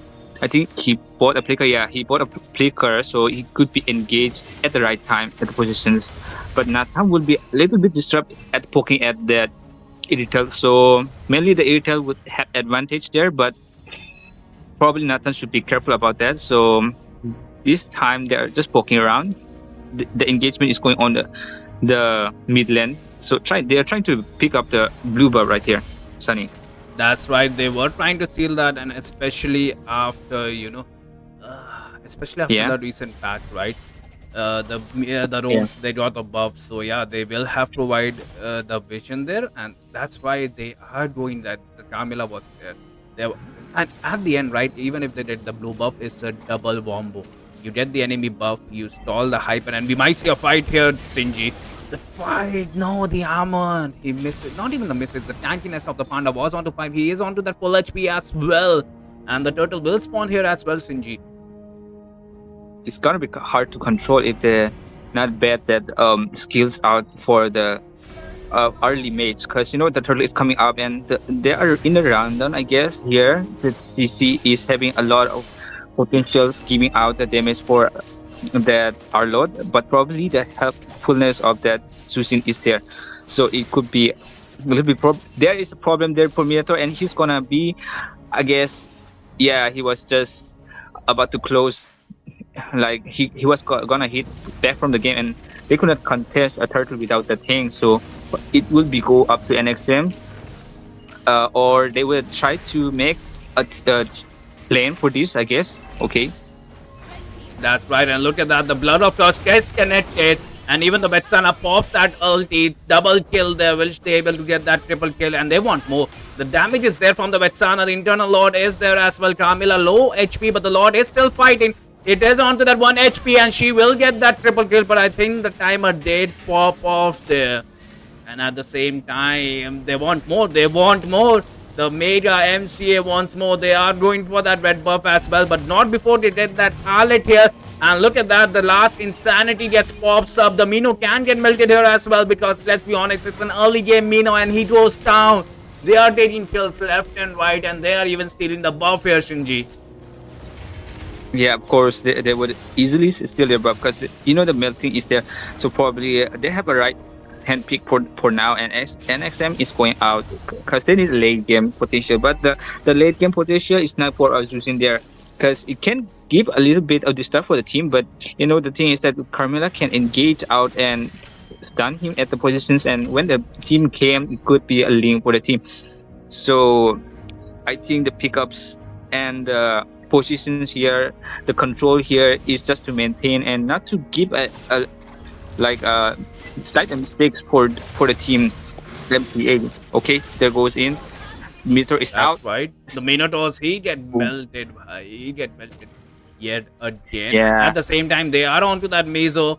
Will they go for that? The Sen is onto the low HP. The Zoshin might be in trouble here. She does have that ulti to run away, so that's like an extra dash right there. And look at that Vetsana. The confidence of Vetsana is there. Sun gets that kill there. MCA are dominating the battlefield, and it is going to be that Vetsana 501. She has more than 50% kills. Like, out of the 9 kills, 5 kills are hers, so she is carrying the team. But look at that, the Yaman is there. Mito Kumari might have found his... No, he might have found his first blood right there, but light fates have it, right? It was not into his blood at the moment, and look at that. Even the Minotaur is sitting melted. This is going to be the second turtle here, and at the same time, onto the bottom lane, the CC gets that kill. That kill was supposed to be Sunsun, but no, Sunsun escapes onto that 1 HP, but the Mino will be the one to take him down. And so they will get the revenge here, but no, Mito Kumari escapes, but the Carmilla is there. The Blood Curse is there as well. And I think MCA will go for the turtle, a safe turtle here. And yeah, there is no contest there, Shinji. Yeah, there is no contest here. So they are taking a turtle in the middle very easily. And oh, the Blood Curse gets connected. The last Insanity gets connected as well. That's a 3 people down right there for the Vixens.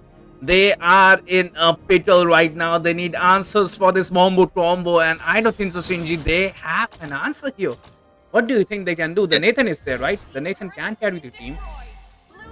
Yeah, I don't know. Like the Nathan is building like marksman build. I guess it's not the magic build, because most probably the Nathan players used to go with items with magic build. So I think this Nathan is going out in marksman build, I guess the Trinity build, or like the melting damage build. So could be work out for the item is very short for a team MCA right now. The cost resources and the objectives are getting busted by that team NXM here. Oh, there goes another attack. The last Insanity is there. Bot will be the one to go down. CC onto the back line. Look at that. Sunsun providing that perfect internal lord. He is the backbone of a team right now, providing that perfect stats. But look at that. Mizo is there. The Mizo does have that ulti as well. But no, he gets taken down. He gets melted. He was unable to pop his ulti and escape. And look at that. Sunlight will have to recall. The mid lane turret will fall down as well. They don't have answers right now for this composition, Shinji. Yeah, they're delayed, but they should keep the tempo here, because the tempo is important. If possible, exactly at the time, if they slip off, it could be a greater flip back as a comeback. But looking for a spot here, the first thing is to do is okay. Oh, that was a perfect petrify. 4 people petrify there, but there were no damage dealers, right? Where were the damage dealers? Yeah, there was a damage, but the control is out of way for the MCA. Look at there, they just diving in. That and XM is diving in for That Batsana, and that Batsana just yeah. made that Carmilla use that immortality. That's what your friends are there for, you know. And look at that, Mizo even pops off his ulti to clear the mid lane, but I don't think so. The blood curse is still there. There is no blood curse, and look at the damage from Batsana. Sun was able to get that, way to load there, and at the same time, the pressure is there for MCA. They are waiting for that Sen Kamala ulti just to initiate, and at the same time, there Yeah, is a turtle. They are not going for that. They will straight go for the Lord. yeah, of course. I mean, let's see the item here. So probably they haven't used that skills yet, but the team MCA has already used the skill, so they are not going to like they engage at the item that like the skills when they are not ready for that. And then look at the team and NXM have built like they have already little close to complete the item, but the MCA is pulling at the item shortness because you know Nathan is doing his probably clearing out his macro and yeah micro positions here. So the macro is going for the team NXM here. So the turret is going to be cleared by Nathan here, but the other teams is not having a good opportunity to engage the Minotaur. Just falling and falling down. He just giving up. He just get blazed by that Xbox and busted by that Vexana here. All right. That's right, the Mino might be in trouble. The blood curse gets used, but there is no connect. But CC gets the kill as well. Little once more. Justin survives onto the 1 HP, but look at that. The perfect CC from Vexana was there, and I think the Lord is marching as well. So Vexens right now Yeah. need a savior because the situation just got worse. Their damage dealers, their front laners, they get down here, and I think they don't have enough damage here at the moment. The Sky gets taken down, the Mino gets taken down, and the mid lane turret will go down. They need that Mizo to have that enough damage, but right now he is not able to provide that damage, and the bot is simply farming up. The Lord is marching down here, Shinji. Yeah, the item is very short, so the pain. So the load is coming up, and probably the hyper hasn't earned yet so much. And other than that, and the marksman's Nathan is building up, so they couldn't wait or they could defend this situation here because the item they build would be more damageable at the point. And when the Carmilla hit the line up for the positions that link up, and Ooh, the that's just sad, right? yeah, you said okay. Okay, they are hitting the base here. MCA, they want to close this game, and I think they will be able to close the game. They did mark down the base, and what a beautiful game that was between two female lineups, I think so. Because the Vexens, I think, are a girl lineup, so is the MCA, and both of the teams are the uprising team, especially the MCA. They have been quite active in the MOBA scene, MOBA esports scene, as we say. And honestly, I think Yeah. it is the it is the Vecina who stole the game. It's not even Sen. The Sen is onto that, what do you say? What is this Mm-hmm. blessing? What is this blessing by red color blessing? What is this blessing? The Yeah, thing even is, the Vex, yeah, even the thing yeah, about Carmilla even the is if you have that roam, you will automatically get that MVP if you win the game. And Sun, you were the real MVP. And I think with that, we will be taking a short break because schedule is schedule. We cannot delay. The players are waiting, and even you guys, the fans are waiting. And with that, we will be yeah. taking a short break. Into the third position, best of three, the red team versus blue team. The blue team, Eternal Arc, and the red team, Essendra. So we also have a giveaway here.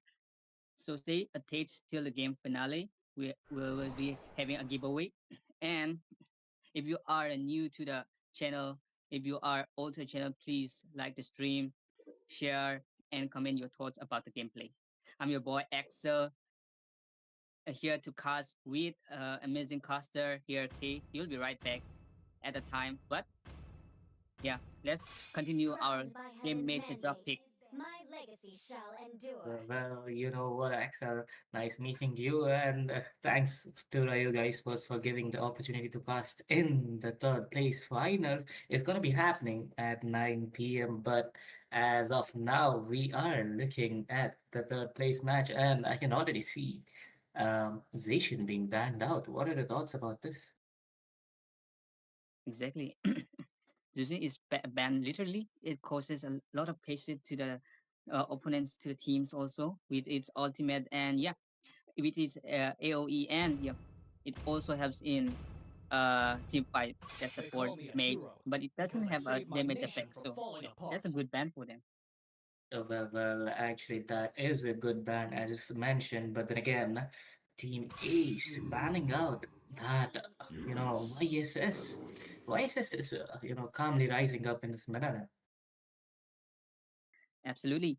And here goes the Uranus. As a meta of EXP, he goes with like they ban the EXP meta right these days, but probably they could ban something that is uh quite pick up in the tournaments. So what are your thoughts? What they will ban right now? But I kind of think like they should go for, you know, the chunky EXP bans. Lapu is open, Granger is open, and even YZ is open as well. And we can't forget Kimi and Farsa, so anything might get banned out.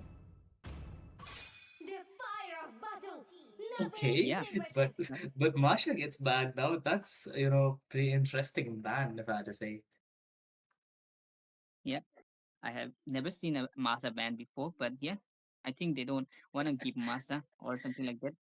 But Well, banning Masa is unexpected. yeah, exactly. As I said, it is kind of unexpected, but then again, I'm kind of interested in what is Blue Team gonna ban. Is it gonna be a Lapu or those burst potential mages Farsa? Okay, it I'm a is the templated chunky black hero. dragon that I gets will be banned the out. truth this world desperately needs.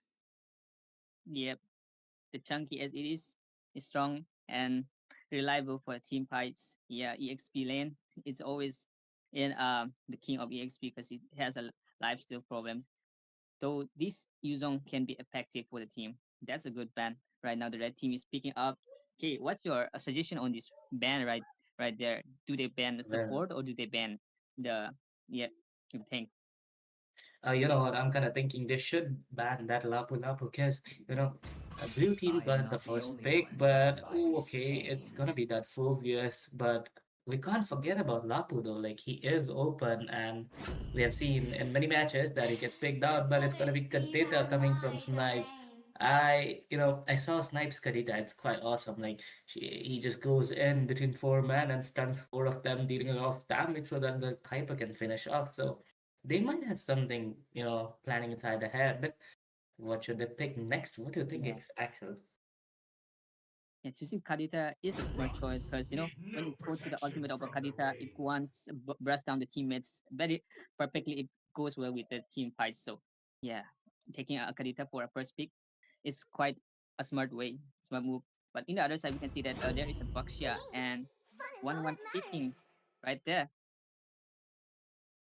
The Basha gets A picked tough out. decision. You know what? I kind of think that Basha should go for the jungle place, but then again, it's gonna be Rome in my Sagittarius opinion. guides my arrow. And you know what? I'm kind of interested in seeing one into the play as well. Yeah, they would either take quite a hard time to Muscle of like iron, bones of steel. provoke that 1-1 from having that crossbow. There will be a problem if the team cannot stop the crossbow of the 1-1 because 1-1 is truly a meta right in the position of this time Like, of this tournament. exactly. One either gets banned out or picked, and Team ACE, they didn't, let the chance slide that they should go for the one, and they went for it. But talking about Blue Team, their lineup also looks strong with Snipes, with that Kadita, and those chunky Gator and the damage queen Irithel is onto the May team. you find tranquility in Your battles. team is banning. Exactly. There goes Badams in their hands. So it might be quite hard for the team blue to take down, but yeah, they are also quite hard to take down. But the most important thing is that they are Thorns remain should petals fall. Welcome back, fellas. It's going to be fourth match for today, and we are about to witness another great battle between Team Reschedulers and Team in Heaven. So brace yourselves, and it's going to be me, Silver, and Sasuke as your casters for this match. So Sasuke, how's it going, bro? Welcome back, my friends, and Silverhawk. I'm glad to be here witnessing this awesome match right beside you. It's been a while since we have shared this casting deck, and right on the new patches live. I'm excited. What could be these teams would be up to, showcase their draft because a lot of heroes are there for the grabs, and it's get spicy each and every patch. Like there are less heroes we are getting nerf, and a lot of heroes we are getting buff each patch. That's definitely true. And one of them would be the junglers because the YSS and the Lancelot definitely got a lot of nerf in the current patch note. And same goes for the EXP laners as well. And apparently, talking about the EXP laners, I'm pretty sure this meta would, the last patch and this patch, so it would definitely go for the EXP because the control the EXP has is it's just insane, man. Well, it is insane, but you missed the very important point of this patch, the room adjustment. And look at that. Angela is now being the priority ban or the priority pick for both of the teams or every team right on there because the heal is just insane, and if it's an Angela, 15 seconds count cooldown on the ultimate is really, really insane. That's definitely true. And if you just add up the fleeting time into her ult, that's even more devastating, After every team fight, she could just join the team fight just after 10 to 20 seconds. That is just insane, man. And talking about the Angela, now she could work with every possible jungler. If you pick a tank jungle, she would work very well with the tank jungle. If you go with a diving form for a jungler as well as for a link or a push, she would definitely come in handy for those type of junglers as well. So that's definitely going into the priority ban for themselves. Talking about the mage, I'm pretty sure the Kadita and the Zuxian are being the most, picked heroes of the current patch note. Don't you think that's Sasuke? Hmm. That might be true in certain case, but hey, there's a Kimi left open, and also like people are right now picking up Kagura and Lunox in the mid lane just because of the burst potential. Pair it up with the Uranus in the XP lane, you get the extra magic defense removal from the Uranus itself. So it acts as a magic amplifier for all the burst mages. Mm-hmm. That's definitely true. And talking about Uranus, well, it's apparently open right now. So if they want to go for and grab for that Uranus, they can go as of now. And also the Baxia is open. Pretty sure the Baxia was a meta hero. I mean, still is a meta hero right now. If they want to go for a jungler, well, it's the first pick they have right now. But no, it's going to be the Holus. I don't know how to spell the next word, but it's going to be Holus taking on the Grok as a first pick. Wipe out all the injustice in the world. All heroes. Rescheduler decides to go with a Grok, something spicy or something insane crowd control. This team is gonna look out for, but on the contrary, as in Heavens decide to just counter back it with CC, the one of the top EXP lane picks alongside Lancelot. Dashes is gonna be insane. Right now they might need a YSS if they want to go into that tanky comp, which I think will be really good. Yep, it would definitely be good, but I think so. Reschedulers knew that they were going to go for the Lancelot, so I think they've already banned out the Vices. So I don't think they'll go for a jungler as of now. If they really wanted to go for it, I think the second phase would be very good because they can actually take a good look at what picks in Heavens actually go with. So Phantom just goes and locks just right onto that Vixana, and Hoka just on that Phoveus. Do you really think that CC would be able to counter Phoveus, or it's going to be likewise? XP lane matchup, the level 1 contrary, CC might have the upper hand, but hey, it is a team fight section, and in the later phases of the game, EXP laner would be like brawling themselves just to prove who's the better EXP laner at that point. But this 2 EXP picks, it's really interesting to see how they're gonna let everything loose apart. Because Phobius against Lancelot, it's a really good pick, and CC just to get the lane priority into your hand. So that is the one lane which you are not going to lose, and that is the EXP lane for In Heavens. Locking down the CC with the Vengeance spell definitely would be a threat for the marksman. Yep, definitely will be a threat for the marksman. Talking about the marksman, this bet has already gone out to that Granger. Since they know that they will get the marksman as a priority for themselves, they already took out the Ethel. So there's no more counter picks for Granger apart from a Herod. But let's see if they really want to go with the Herod, because if in the early game the core items for the Herod, if he does not manage to get that, it's going to be fatal for team reschedulers. Hmm. Well, right now I've been thinking around a lot of heroes which would be a better suited for Granger to counter Granger.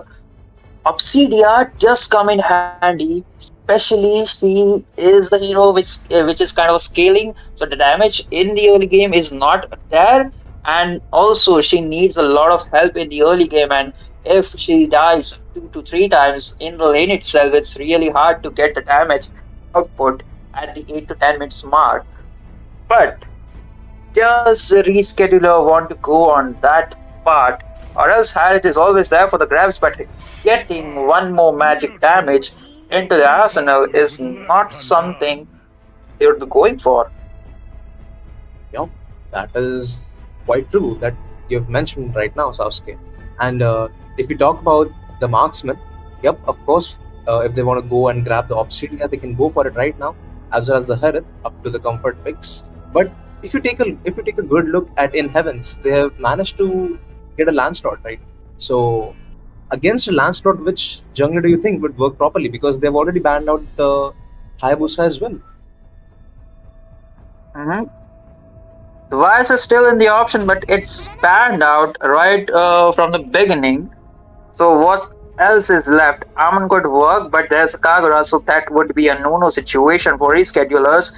Perhaps a Julian, or if not, and if they want to go for the sustain comp, but just engage with the Grok, Lucas might do the wonders. Oh, definitely. Even Lucas works pretty well over here, He could just dive on the back line and could actually make a good setup for Grok as well. Because Povius, I'm pretty sure he's just going to try and just deflect the dashes of that Lancelot, just try to annoy him as much as he can on the turtle and the Lord fights. So you could see the Zuan has logged onto that Roger.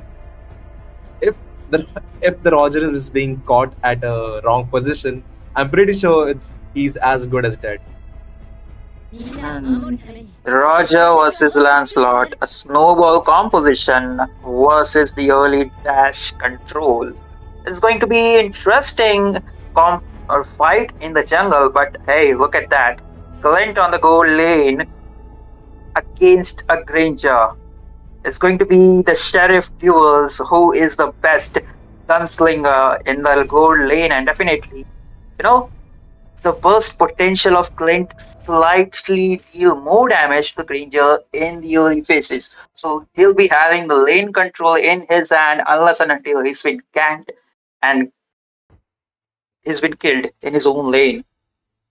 That's true. And the only possible reason here would be like if he possibly would have a chance, that would definitely come in the late game, because the grenade bombardments is going to do a ton amount of damage. And they've also got a Roger.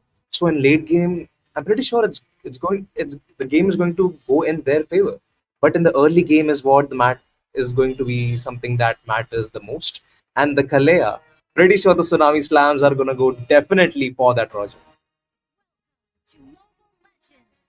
Those are a lot of theories we've been spotting out, but it is all about the execution, because even Team in Heavens have a big arsenal in their composition. That is the Kagura. One mismatch or one initiation from her could be a fatal blow for rescheduler. That's definitely true. And here we are in the land of dawn, guys. Fourth match of today. Here we go.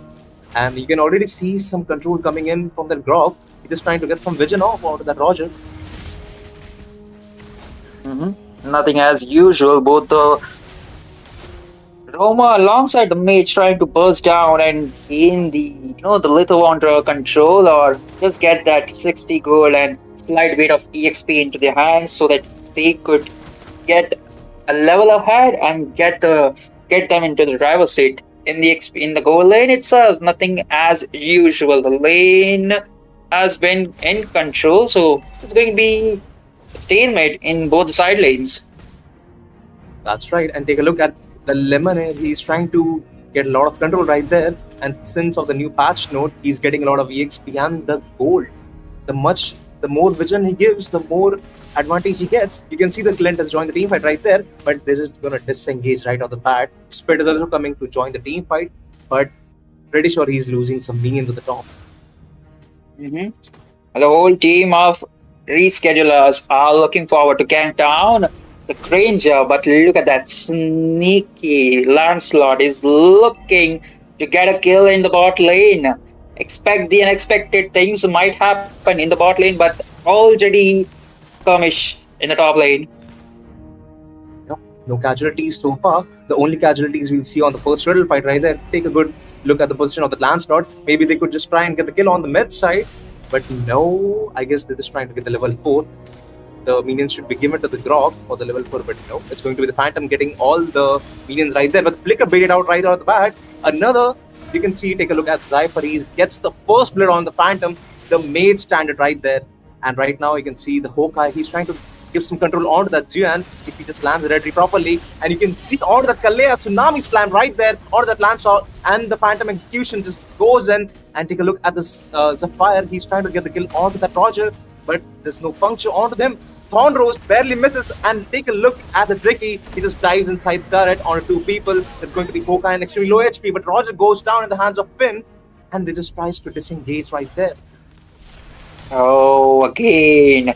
Might be a brutal engage, and CC gets a kill. Again, might go for a double, but there is the dash, and Lancelot might be there to pick up it, and there it is. A clean, slick kill as expected from the assassin. Now is looking for the tasty yummy red buff of Rogers, but there is going to be a slight bit of problem, but it still managed to steal it, I guess. Oh, he definitely steals it. And take a look at Spit. He's trying his best, but oh, with the Tsunami Slam grabs onto the Clint, will he manage to get the kill right off the bat? And oh my god, the outplay king. That Kalea just saved the life of that Spit right there. Expect the unexpected is what I'm gonna say it off, but hey, that was Marvel Granger wants to play with the fire, and he is looking pretty slick with it. So he's definitely looking a lot slick. I mean, sounds so slick right there. And you can see like the Grog, he's trying to get some control, but he's just getting spotted by Sapphire right there. And the Kalea, take a look at him. I think so they're trying to gank the Clint again. Now take a good look at the position of the Clint. He's trying to play very safe. And the CC. And look at the zoning that she's doing right now. And the Grog, I think they'll manage to get the kill right now. There's no engage right over there. Tsunami Slam out of that Clint right there. If they manage to get the kill over there, and it's going to be Phantom just dives in and gets the kill onto that Lemonade right there. And the Grog just disengaged from the back. Look at the Zephyr, he's trying to get the kill onto that Vexana, but just goes back. There's no enough damage. But the puncture and the Thorn Rose combination just goes in, but the Finn unable to find the kill. There's another objective right here, but oh my god, the 1v1 from the Ricky just wins. Just as expected from you, Sasuke. The XP lane fight. Caught off guard. CC getting on top. Now joins the team fight in the mid lane. A full fireman stack in the mid, looking for some bloods to spill out from rescheduler. Lancelot already stacking up the dash, but been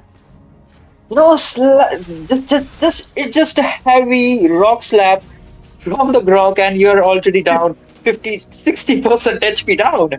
Forced to retreat just for the sake of his life. That rock smash definitely sent him back home, and the top tier is already gone in the favor of in heavens. So they're trying to make it a bit aggressive because the goal lead, I'm pretty sure there's 5k goal lead in the favor of team in heavens. Now take a good look at that Kagura. She's trying to get some control, but no, it's going to be zero damage dealt to that Grog. Mhm. Well, initially, Rock is vulnerable to the magic damage, but this case, I believe, like he might be made the defensive item, but again, a tsunami slam out to the client, flicker forced away, just to save himself from the arm's way. Oh my god, that was a lot more unexpected than I thought it's going to be. But the flicker has already been used, and Lemonade, I'm pretty sure he's trying to get the kill onto that rock as well. They know the position right there pretty properly, and the Phantom goes in the hands of Ricky right there. The mid tier will fall as well. Hawkeye, he's trying to get some control and damage and the sustain he needs right now. The Clint really managed to give a lot of damage right there. You can see the Infernal Pursuit and that sustain that he has right now, but he just dies inside 5 people but unable to grab any kill. And it's going to be Zafar getting the kill on that Clint as well. Meanwhile, Rogers just split pushing all the time. I'm pretty sure he should be with his team, but there's nothing else he could do apart from split push. Well, that's the drawback or the side effect when you have a Roger in your team. You need the snowball composition and you need the kills in the early stage. And once it's down, you need the items for the mid to late game power spike. And to do that, it needs the farm and it can't do anything. Again, a beautiful tsunami slam. Oh my god, into this 4 people just giving the dead into the hands of his own team. That was phenomenal, man. That was absolutely phenomenal. And the third turtle definitely going in the hands of Team in Heavens. They're definitely trying to avoid as much mistakes as much as they can. The discipline, pretty sure it stays this entire 7 minutes of the game. But let's see if it goes even longer. Well, the main point is, in spite the Rogers trying to go for a farm, the whole team is not able to, sustain without him. They need the damage dealer, and the Clint farm is not that much. 0-3-1 not having a good score again. And for the side of sustainability, Grog is trying to do and sustain a pretty well damage, but they got no option again. That was a beautiful engage coming in from Kalea. Tsunami Slam was on point, but it was just disrupted by the Grog's punch. As well as the Vexana's deadly grasp, I'm pretty sure they've known the position and how the engage works in the favor of Lemonade. Pretty sure they knew that coming, and they're just trying to make a lot of map control. Like, take a look, they're not even letting them, any of their members of their team reschedulers out of their base. It's going to be just the inner turret on the bot side, which is the only thing. If that falls off, they have nothing else to defend. The base turret will be the only thing that is supposed to rely on for the team reschedulers. So they have to be pretty careful now. It's going to be the first lot of the game spawning in the next 35 seconds. So if they make any mistakes, it's going to be a lot fatal now. 1 for 12. A goal lead deficient, a scoreboard deficient, a farm deficient, and also the map's looking pretty red. All of a sudden, spite of it, again and again, there's a Lancelot dashing out. The bottom tier 2 has been already taken out, and all is left is the base tower of all the lanes. And again, the shield is also decimated on point. In Heavens, looking strong right now, gaining the momentum, and might be going for the uncontested first lot of the game. And Roger, I thought he was going to recall, but no, he says, no, I'm going to steal this Lord. Let's see how, oh my god, he actually revealed his position. Now they know what he's actually up to. Let's see if he managed to get it. The Tsunami Slam goes in order 4 people, just dives inside the 4 people and just comes out dead. It's going to be 0 contest for the Lord apart from the Red Tree, but he's no more to even land that Red Tree right there. Take a look at the Finn. He's just making all those dashes pretty well. The flicker comes out of that Phantom, just saving his life right there. But no, it's going to be the throw coming in from Finn. And it's going to be the Jin Z-Ski getting the kill. Finally, a shutdown on the Lancelot. Killing spree getting shut down. But they got a big problem than that. Lord marching down from the top lane, and also the enhanced mace minion from the rest of the lanes. Now the main question is, how are they going to possibly defend it? Clint is surprisingly not a good lane clearer. Yeah, you can argue with that. You can just use all of his skills, but hey, once you use all of his skills, you got nothing to deal damage onto the enemy heroes. And again, Lord marching down, CC along with the Kalia going onto the back lines of the reschedulers. Oh, Semi Umbrella opens his dives and gets the 2 kill right off the bat. It's going to be the Rogers.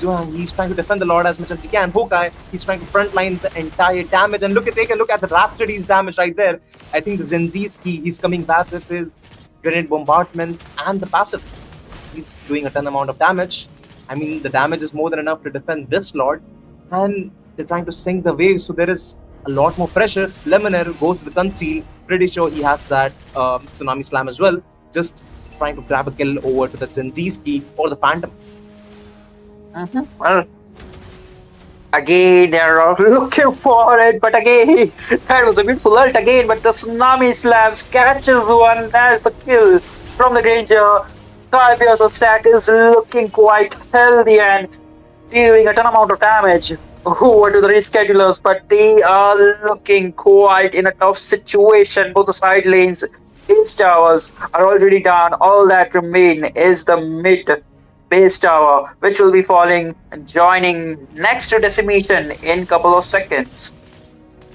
Definitely. And Ricky, I'm pretty sure that's an overextension right there. Vengeance used up, but oh, the wall! I'm pretty sure the wall saved that CC right there.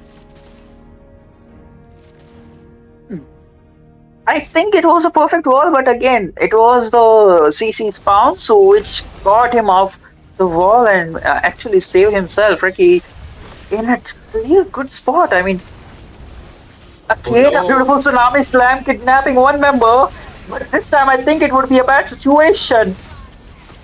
Oh no, it's going to be godlike for that split. Take a look at the Rhapsody and the Death Sonata right there. Finn, he's trying to get a lot of control right there onto that. Oh my god, just Sapphire just dives inside one Phantom. I'm pretty sure he's dead and shut down given right there to the Phantom right there. The Legendary comes in for the split, but I'm pretty sure he's low. But oh, the Flicker and the Tsunami Slam pops in on, gets the kill over to the Zenziski. Pretty sure this ends, but the Lycan Pounce might come in handy, but no, it's going to be over. And in Heavens just goes in the next round. Rescheduler seems like they need to reschedule their whole 5Q lineup to practice and ranks again and again, because that was a beautiful draft but in bad execution. Expect the unexpected. With that Phobius, you were not able to sustain it, and even though there were a couple of mistakes, both the teams were killing it, but the main point was Roger was not present in the whole team fight. Skypiercer already made, but he is getting no kill, no benefit made out of that particular item. I mean, where the things went wrong, man. I'm pretty sure the Skypiercer, if he would have built it before the Harsh Claws, it would definitely come in handy. But I'm pretty sure the most of the time he has done is split push. So even that wouldn't have helped him. But pretty sure if you take a good look at the side of Team in Heavens, the dive composition and Lemonair, how he was diving with the Kaleas, Tsunami Slams was definitely phenomenal, man. Whenever he gets the flicker, he just goes on the face of that either the Phantom or the Zenziski. Those were the most priority, ult priority for the Lemonade, Exactly.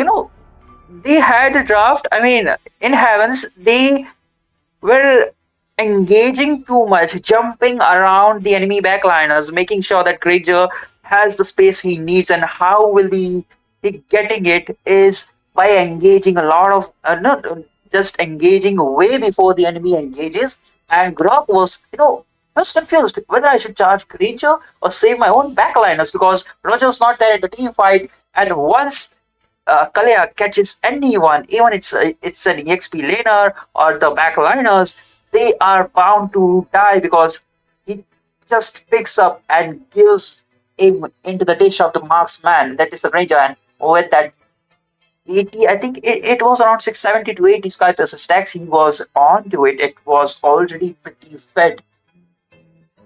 That's definitely true. And talk about Zafire as well. I'm pretty sure he was doing a good job with the Semi Umbrella open sets. Whenever the Lemonair jumps with the Tsunami Slam and gets someone out, he's definitely ready with his roam. That's how a mage should be, always there for your bro. like just a little bro and the big bro, like just getting someone's, getting revenge out of someone. But that was a indeed a good match. Pretty sure next match is going to be as phenomenal as this one. So we'll take a short break before the next match starts.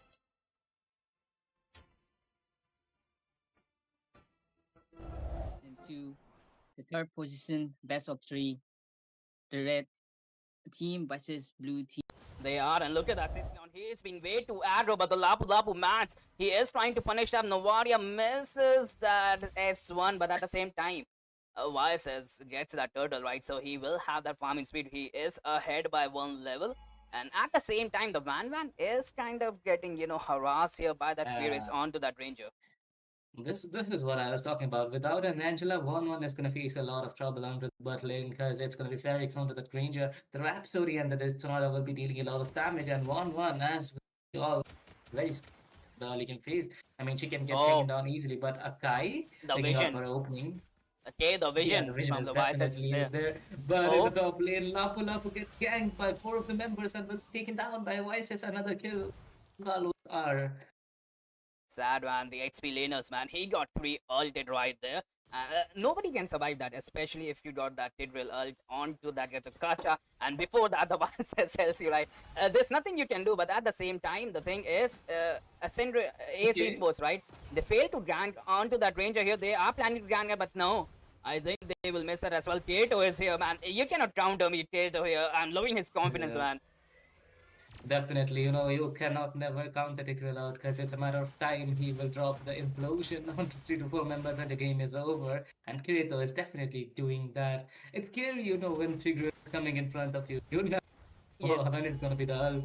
Absolutely, and they are providing that vision onto that lance here, even the Sicilian, man. Oh, look at that snipe. The prediction was there, but the thing is, Ithrola, they are adapting to that Novaria. It feels like they are thinking they are thinking 2 steps ahead, and the turtle is here as well. The lance will compete for that after taking that blue, but will it be late? Because look at that zoning, look at the field in there. It's a 5-man onto the turtle, and I think the AS Esports, they realize that, and they will be pushing the turrets here. Okay. Yeah, definitely that is a bad choice. But the clash between the mid laners is quite insane. I mean, types he is definitely doing a lot onto that Kadita pick. But then again, it's gonna be Sicilian, and he is doing quite well. It's that carelessness. But then again, Dracoon and Snipes they're having a fair match. Okay, Akai pops that and right now they don't have anything to counter that Tidwell, and Tidwell might be able to look at the Van onto that YSS, gets that but failed to pop that because the damage is way too much. That's a level 10 YSS. He will melt to, but Novaria, man, providing that perfect vision into that bush, chipping away the damage onto that Ranger. He even invested that ult, so they will get marked up. They will have that hit rate area way too much. Lapu Lapu onto the backline. He can jump, but no. Definitely. Team Miracle, they want to push a bottom lane here, okay? Yeah, definitely. I can already see 5 of the members. Tigreal is waiting down. Okay. Bro, what are we just watching? How could Navaria figure out that there was someone right there? Like she was coming right in and she back to the lane. And Novaria plays, man, they are built different. Like they will be checking every single bush every single time. It's about the CD at the moment, but Akai uses that ult, gets the gotcha as well. But no, Akai is taking melt here. It will pops Natalia. The Natalia wall was quite insane. Neoji connecting. Oh, got the gotcha. Will be taking Raccoon once again. A perfect snipe. Lance trying to dashing, dealing a lot of damage. But 1-1 into the back line will take the as another kill on to Sicilian falls down as well. A 3-4-0 trade. Ace are definitely making a comeback here. They got the double kill. Novaria gets that chip damage as well. So yeah, right now she is hitting them hard. And this is gonna be the turtle here for AS Esports. They will not even gonna waste time. They're gonna straight go towards that turtle and Van onto the bottom lane will create that lane pressure as well. The goal difference is right now into the favor of AS Esports. Yeah, I love the fact how the tables have turned, like they were at the back foot and now they're coming back. The Akai pick is definitely proving them. Like, I'm kind of thinking that Akai, at this moment, is just baiting out Tigreal's ult, like by ulting early and moving backside. That's right, and look at that, Van might get that ult. She gets that ult, she should pop her ult, especially after the Novaria, but look at that Super Zen. without missing a heartbeat will pop that AOG, but right now they don't have a front lane. Arkai pops that flick or ulti. Van inside the turret. This might be bad, but look at that. Sicilon gets that. The Tatewell gets that. Two people onto the ult. This might be the fight Etolat was waiting for. Arkai here. Things are not looking quite interesting, and for teammates, it's definitely Team Material making a comeback here. Quite insane onto the. That's right, yeah, the wombo combos are there, especially that Tidwell. He is waiting perfectly for the time as well. Like the Arkai invested that ult, and the Tidwell knew that I just have to go to the backline and support is going to be there. They will get the turrets as well. So the goal difference, like just a minute ago, it was into the favor of AC Sports, but right now it is out to the favor of a lot. Yeah, it's just going up and down. But you know what? I kind of think that April is making some mistakes, popping out that ult very early, not. Okay, look at that. Again, April, no one is looking at him. Nice. But look at that. They are here. They are finally here. And Felix gets that kill onto that Arkai. Like, he had that one vision and he got that. He got that goal. He got that vision. I mean, he was like, pinned if against I'm the going wall. down, I'm taking down with. That's what happened when you pin someone against a wall, right? For the 7 seconds. We're not gonna talk about that as well. But once again, double kill here. She can get that triple kill as well. She is on to that Van, but no, Novaria fails to hit that. You cannot expect to hit every single shot, but look at that Van. She was hiding there. And right now, this is perfect for AS Esports. They will get the Lord here, and the Dinosaur will be marching for them, and this might be the danger signs here for Ethrelat. Welcome back, viewers. It's going to be 5th match right now. So it's going to be Team MLB India taking on Die-Hard Fan Zubin. Pretty sure that's a unusual name for a squad, but here we are in another exciting game. So if you're loving these matches, the players you're supporting, please make sure you like this stream and please subscribe to the channel. Now, diving straight into the draft, you can see like the voices ban right off the bat from the team MLB India. And the team Die-Hard Fan, they're pretty sure that they got the Kufra. That's not a common ban right there. So, not sure what they're doing right now. Could be a respect ban towards the blue team as well. We never know. And the Padang's been taken out right now as a second ban for themselves. I was expecting a Lancelot or could be a XP laner like a CC or a Phobius, because they could actually control the map, like just putting the pressure on your jungler, like zoning them off from the turtle and the Lord, just allowing them to just choke up their spaces, not allowing them to retry properly, disrupting their retries, disrupting their jungle, and so on. So, as a second ban from the red team, it's going to be a Grok taken out right there from Furious. That's probably a good ban right there. So there's like 2 tanks taken out already. That's actually uncommon, because most of the people, they would definitely ban out either the Earthil or possibly could be a CC or a Phobius or a Lancelot.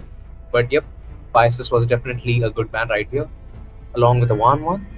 So there's a lot of things open right now. If they want to go for the Lancelot, they could actually go for the Lancelot right now, or a CC, just to put a lot of pressure on the EXP side, because she wins the lane just by doing the 1v1.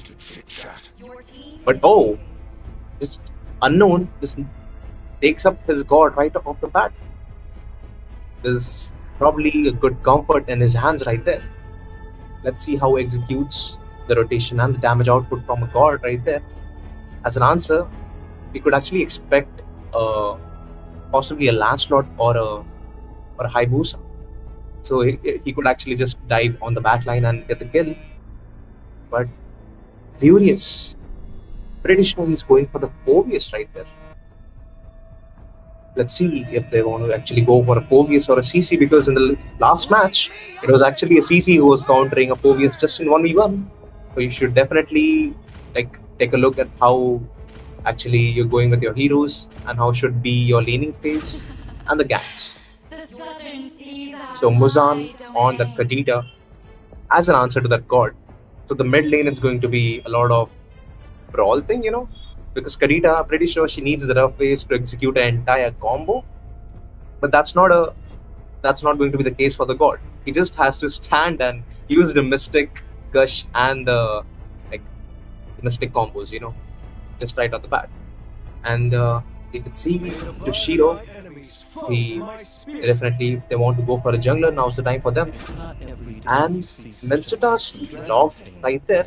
Pretty sure it is. I'm not sure like Minsta's picked for who, but who knows? It could actually come in handy for the secret engages. The ambushes coming straight off the bat. I'm pretty sure you must have watched the reel as well. I'm not gonna take the name of the reel because you know what happens in that reel.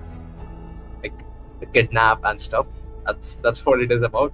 But Toshiro, he goes straight on that link. So the late game is definitely there. But the only thing he has to take care of is going to be that Kadita's Petrify and Rough Wave combo. If he gets hit by either one of them, he's going to it's going to be a paradox, because Kadita's combo just lands right there. The S1, the Petrify, and the Rough Waves. And hence you're deleted right there. As an answer to that lane, Kensei just gets the yin. One side's the Ling, one side's the yin. I'm not sure whose side we should take. But the 1v1, the 1v1's gonna give a lot of trouble in the early game to the team MLB India. So the god has to be definitely careful. He has to get all the vision and the bushes checked by his roam. Now diving in the second phase of banning, the Hanabi is taken out. Pretty sure that could be a respect ban as well, coming in from the diehard fan. And as a surprise, it's going to be a Tiger banned out from Team MLB India.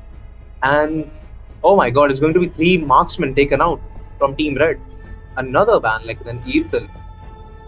So Raven, let's see what's going to be the last ban. If he's totally going to ban one more marksman out, pretty sure there's not a lot of options open as of now. If you take a good look, there's going to be a Granger, there's going to be a Harith, there could be a Petrix as well, but there is definitely will go a lot of late combination. Like it will be late prioritized combination because they already have a Ling, they have a Vincitar. Pretty sure they scale up after getting their core items, which would definitely come after 6 or 7 minutes of the game. So they have to play their cards pretty well over here. And let's see what the pick goes on. Just as I said, the Granger was open. The Vedanta just locks right there onto that Granger. So let's see if they want to go for the Claude as an answer. Pretty sure the Harith works as well, but it depends. It depends how definitely the player plays as he wants. So wait a second. Raven, is he actually going for a Franco? It's going to be double hook combo right there. One side is going to be Minceta, one side it's going to be a Franco. So they have to be careful about that. If they have a good hook accuracy, the early game is going to change a lot of things. You can see the Leslie has been locked as an answer to that Granger. So it's going to be another late prioritized hero. Well, the thing's gonna take a 180-degree turn if the match hits 10-minute mark. Then it's going to be all the heroes getting scaled up, getting all the prioritized items, just deleting the enemy right there. The Yin, I'm pretty sure he's not gonna let the Team India heroes in the Ling and the Leslie to get scaled up. But it depends how well they execute their entire draft. It's going to be Furious last pick, which is going to complete the draft for themselves. But let's see if he actually wants to go for the Minotaur. But even if he gets a Minotaur, I'm pretty sure the Raven's Bloody Hunt would just cancel out the Minoan and Fury. So, oh, wait a second. It's going to be Atlas right there. As I'm pretty sure it was back then it used to be a counter for Franco. Single target hero versus a multi-target engager, maybe. That's what we can say right now. And man, I just love that Itadori Yuji skin, After the revamp, he just turns into Sukuna and the Domain expansion. That's just crazy. So both the drafts has been completed, and taking a good look on the blue side, the MLB India, it just shows that they want to play for the skin, but let's see if the gameplay is as good as the skin they've taken right now. So Let's see. The Xbox against Mencita. If he manages to freeze the wave, I'm not sure the Mencita is even going to get either of the minions. But if he just clears the minions, it's going to be a free farm for a Mencita, because an Xbox definitely wins a lane against a Menci. Let's see how well they execute their composition right there. Here we are in the land of Dawn, fifth match for today. MLB India taking on Team Diehard fans. So they're scattered around the map as of now. The only thing is, the Ling, if he manages to jump onto that Granger, the flicker is the only thing that's going to save him. Apart from that, the Kadita, if she manages to get a good vision, a good space for herself in the bush, the combination of the Petrify and the Rough Waves is just going to delete someone right off the bat. Raven, he's trying to get some control with the Iron Hook right there. But oh my god, oh, no way, he just did that. Gets the moves done right off the bat on the flicker, takes him inside the turret. And the flicker and the petrify used up as well. The Raven, there's no casualties so far, but the damage was a lot. And take a good look at the Bandita as well. Oh my god, no way, this guy. Someone stop this man. No way, he just did that. It wasn't even first minute of the game, and it's already been first blood towards the gold laner. That is not a good sign right now. But yeah, the skin is speaking for itself. Raven, he's doing all the Iron Hooks pretty properly. If he gets another Iron Hook, oh no, Muzan, he reads him like a book now. He's already been went through that event, so not sure he want to go for that twice. Again, he's taking the buff. If he goes onto the Menci, the flicker is still there. They're trying to get some space on the bot side. The Ling, he's not level 4 yet. They could actually just gank on that Leslie right there. But the poke, oh my god, the poke of the lethal shot just takes out like 50% of the HP of the Granger. Some casualties happening on the top side as well, but it's not going to be my turn now, right now. And just take a good look how Xbox is actually baiting with his 5 missiles. Toshiro, he's waiting for his blue buff right now. Oh my god, Kenzie just goes in with my turn now, right now. Sukuna, if he gets the kill with the Domain expansion, and it's definitely going to be a 1v1 kill towards the unknown. If they want to go for the turtle, now's the time for them, because Toshiro, he's waiting for his blue buff. So they could definitely engage right now if they actually want to. And pretty sure the late game power spike is definitely in the favor of Team MLB India. But the Team Red, I don't think they should underestimate the power spike either of the unknown and the early game potential of a Franco's Iron Hook, because we saw it already. Just barely misses another hook. And they're just pulling out the turtle right now. Kadita's good vision. She's trying to get a good vision and trying to gank onto that Ling if she can. And there we go. Oh my god, the Petrify comes in handy, and Rough Face just deletes that Mencita right off the bat. And you can see Maiden now again comes onto the favor of that and the unknown. You're not going nowhere, buddy. That's what he says, and gets another kill. So it's going to be another free turtle right now. If that Ling managed to get it with the retribution, he still has a retribution onto himself. Let's see if he manages to get that retry right there. And it's not going to be a retry possibly taken from that Ling. But that was good contest. He was trying to... Oh, Iron Hook gets the kill. I mean, not the kill, but the Piraga armor pops up onto that fast stuff. And Raven, he's doing a phenomenal job, but pretty sure the flicker wasn't needed right there, because the Piraga armor is going to come in handy for that X-Bomb and just save his life. Wait a second. There is no fatal links right now. The flicker baited out from like that Ranger. Muzan, he's trying to get a good control right there. He still doesn't have the Petrify, but he still has the Rough Waves. Oh, he just gets spotted out immediately. Just backs off right there.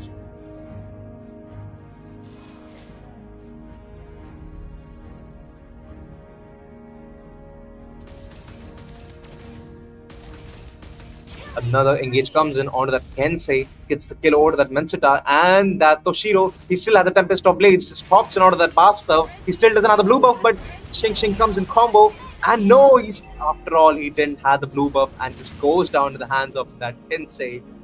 The Yuji, he says that I'm the strongest one.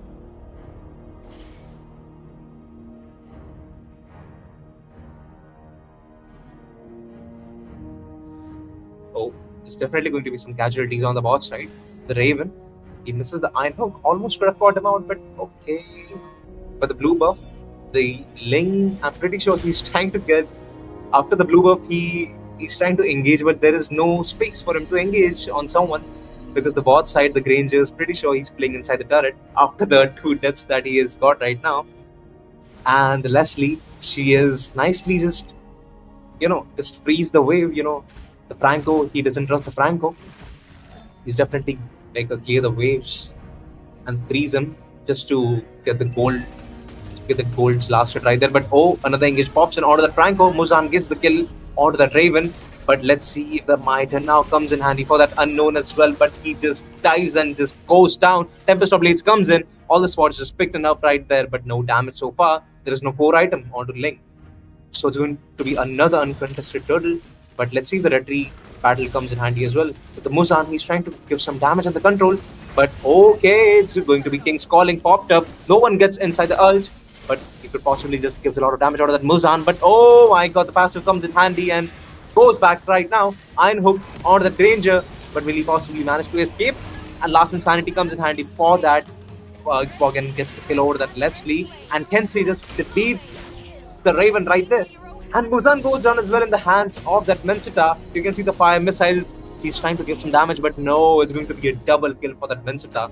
Pretty sure they're getting all the farm back right now. Mitre now on the Sukuna gets him inside the portal and just deletes him right there. No, it's going to be a double kill right now. Let's see if the Toshiro manages to get the kill right now. But no, he misses the pinch points. Oh my god, no way, Tensei, you did that to a Ling. No way, man, no way. The mid side, possibly the god, he's coming back to his lane. And I'm pretty, if I would have that Granger, I would have been really annoyed because of how much the lane freeze that Leslie's been doing. Along with the Franco, they're putting a lot of pressure. Let's see if they actually gank on the Atlas, Faded Links, and the Krita set of waves right there. Gets spotted out immediately. If the Raven, if he goes for the bush check. Luckily, if he gets the Iron Hook, pretty sure it's over for the Furious 10. But the lethal shots, oh my god, it's annoying that Granger out. I'm pretty sure he's lowering his HP down for that Link to just go in the Tempest of Blaze and the Defiant Sword. Possibly just melts him down with the Faded Links comes in handy for that Raven. Just dives inside. Toshiro, he also wants to engage right now. So, no casualties so far. But definitely there was good engage coming in. There is still Bloody Hunt onto that Franco. And look at the suppression comes onto that Muzan. Definitely nothing to do so far. So, oh my god, no way. Furious just goes. He was trying to do the front line right now. But oh my god, look at the Iron Hook. You're going nowhere, my boy. You're definitely going out with this one, says the Kensei, and shuts that Franco's Iron Hook right there. And a double kill in the favor of that Ian right there. We need a Gojo to stop this Sukuna, man. That's the only thing I can say right now. That's the only thing I would say right now. But on the bot side, there is the unknown. He's trying to just defend the turret. Yeah, it's going to be another free turtle coming in the hands of. Wait a second. It's going to be Toshiro. He takes it, but Tempest of Blade used up. Not sure it was to defend the turret, but still he managed to get him out. But the last Insanity along with the flicker and dives straight in the face of the Link. But pretty sure he's dead with the lethal shots as well. You're going nowhere, my boy. That's what the Leslie says. And gets the kill. She should have been careful right now, but Sukuna, he definitely gets a good engage right there. King's Calling, it's not there right now, but oh my god, the hook definitely comes in handy, and the shutdown onto that Kensei. It's a massive shutdown. Finally, there was someone to shut down the Sukuna, and it was none other than that Mencita. So, okay, there's no backup coming in, but the double kill in the favor of the Danger just Rhapsody straight into the face. That's what he does. So there's no top turret been taken as of now. I was thinking if the Xbox manages to just freeze the wave, he could have just taken it out by himself, because the last Insanity, he is immune to the damage. I mean, not immune to the damage, but the Firaga armor could be used as sacrifice. But no, he definitely avoided all of that. Okay, Granger, you should not be there, my friend. And he goes down with the Bloody Hunt and the lethal shots from that Leslie. But as a trade, they're taking the top turret, and they've already managed to take the top turret. If it's going to be a hook, okay. Last Insanity comes in handy right now. And Furious, the Fatal Links, there's no backup yet. He's way too front right now. But still, he just dies right on the bat. Can say he wants to get a few kill right now onto the unknown or either the Minster. But no, he just goes gonna back off right there. But the Iron Hook, oh no! He just gets like, oh my god, someone stop this man. Someone stop Raven. The Iron Hooks and the Bloody Hand combo. He's just carrying his team with the own engages that he has right now. So that's the perfect time for the team MLB India to get and rush the slot. Granger, he's not even paying attention to the Lord right now. The minions, I'm pretty sure minions are more important right now because of the stacks. Pretty sure of that. But it's going to be an uncontested Lord right there. And Raven, he's just trying to give some vision so they don't pop up onto that Lord. That's a good thing that he's doing as of now. And Pendenta, pretty sure he knows that there's like a full family of 3 to 4. So he definitely avoided that casualty right there. So it could be a comeback right now. You can see the farm difference has already been back in the team of MLB India right there. And oh no. Almost the hook got him. Okay, he just needs one flicker set onto the Tensei just to stop him up. And it's going to be a good comeback right there. Oh no, that wasn't expected from the Raven. But yeah, I guess the curse stays on. If someone says that please stop this man, I think that works right now. But whoa. Just take a look at the damage of the lethal shots coming in for that Leslie. That's actually crazy. Furious is looking for a fatal link right there. He doesn't have the flicker for the next 15 seconds. Mystic Gush pops in. We can say he reads him like a book now, but still will he manage to escape the Ryoiki Tenkai? Let's see if he manages to, but no. Oh, wait. But still he couldn't actually do it. The Tempest of Blades on the Kensei straight on the face, but no, it's going to be Kadita saving him again, but still yet he dies right now. It's going to be Furious who gets killed as well, but the Granger, pretty sure just to avoid the team fight, he managed to defend that Lord. But another mid tier would fall as well. You can see the Franco, he still has a Bloody Hunt. The Granger, he will still get caught regardless of the fact that 2 people are dead in his team already. Let's see if he managed to get it right there. The sniper, the Leslie sniper, no! They're definitely throwing the game from their favor. Now it's already been the goal deficit in the team red. That's not how it's supposed to be. But the late game, just as I said, now it's already been past 10 minutes. The power spike is there in the team blue. So, oh my god, 10 can say that was a throw coming in for that Vincita, but pretty sure they got a lot of objectives from that one lot. Like all the inner turrets and the base turret would go as well. No, just like 30% of the HP, just 15 or 20% of the HP on the top side. But okay, Muzan, oh my god, with the Petrify combo and the rough waves just deletes him instantly. The Furious, with the Fatal Links, he wants to engage right now onto that Franco. He still doesn't have the flicker for the next 7 seconds. They could engage right now. He just goes in, sacrifices himself, and there's nothing else he could have done because the flicker was still on the cooldown. And the God, let's see the Kensei, he manages to catch him off guard because he's the Furious. He has the Fatal Links ready. The Purify has been popped out. It manages to get the Fatal Links onto him. The Kensei, he knows his prey really well and just dies and gets the free kill right off the bat. Toshiro just meanwhile shuts down that Ranger. Now he's just trying his way back home. Now he wants to just go back home pretty safely. This is going to be another lot popping in the next 5 seconds. So it's going to be just 2 for 1 right now. It's going to be four members alive, the team blue right now. You can see the team diehard fan, they need that Fatal Links pretty properly. And the Kadita, I'm pretty sure she should save the Petrify if the Bloody Hand comes onto someone. If it lodges onto someone, oh no! No way! That Raven could have actually done that and the shutdown just to the Kadita on the face. Now it could be another lot for themselves. The Yin, he's not there. He's just standing near the Atlas right there. It manages to possibly get, but no, my god, the lethal shots of the Leslie. That's the reason why you should not actually underestimate the damage of a Leslie right there. And the Lord goes in the favor of blue team right there. The Granger, He's trying to just go back home pretty safely. If the Franco doesn't want to, yeah, he definitely manages to just get back onto that iron hook. But Fastav just goes down, man. He has nothing else to do. There is absolutely no flicker, there is no last insanity, no immortality to escape. And the double hook combo and the late game. Oh my god, the late game power spike is already hitting them right now. Let's see if the red team manages to defend this. But the Raven, man, if this guy doesn't get the MVP, I'm not pretty sure who's worthy of the MVP in this match.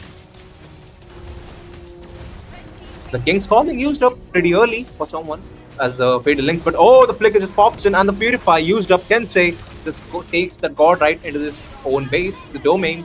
Let's see if he manages to get the kill right now, but the suppression, the Bloody Hunt gets the double kill for that Leslie. Now, the only thing is the Lord. If they manage to defend the Lord, there could be another chance for them to defend this right now, but oh my god, man. I'm just impressed how good of the iron hook that this guy does, and it's definitely no way home. And this match is going in the favor of Team LVP India. What a what a good iron hook! The accuracy of the iron hook is just phenomenal, man. There was no one to stop it. They had the petrify, they had the fatal links, but the bloody hunt. It was delivered when there was absolutely nothing on them. There could be nothing else to actually deflect it. He could just catch him off guard. But just take a good look at the itemizations of both the teams. The first item that he went is actually the fleeting time. That was the reason why we could witness a lot more bloody hunts in just a minute. That's actually crazy. And the support that he gets from the lethal shots and the pinch poise from that Ling is very, very, very good. The Yin, pretty sure he was trying to carry his team with the might and now, but the throw started the moment like the Kadita and the Atlas when like just goes on the objectives and just dies right off the bat. So that was good gameplay coming in from both the teams, and the comeback was really good. So we'll just take a short break and we'll be back with the next match.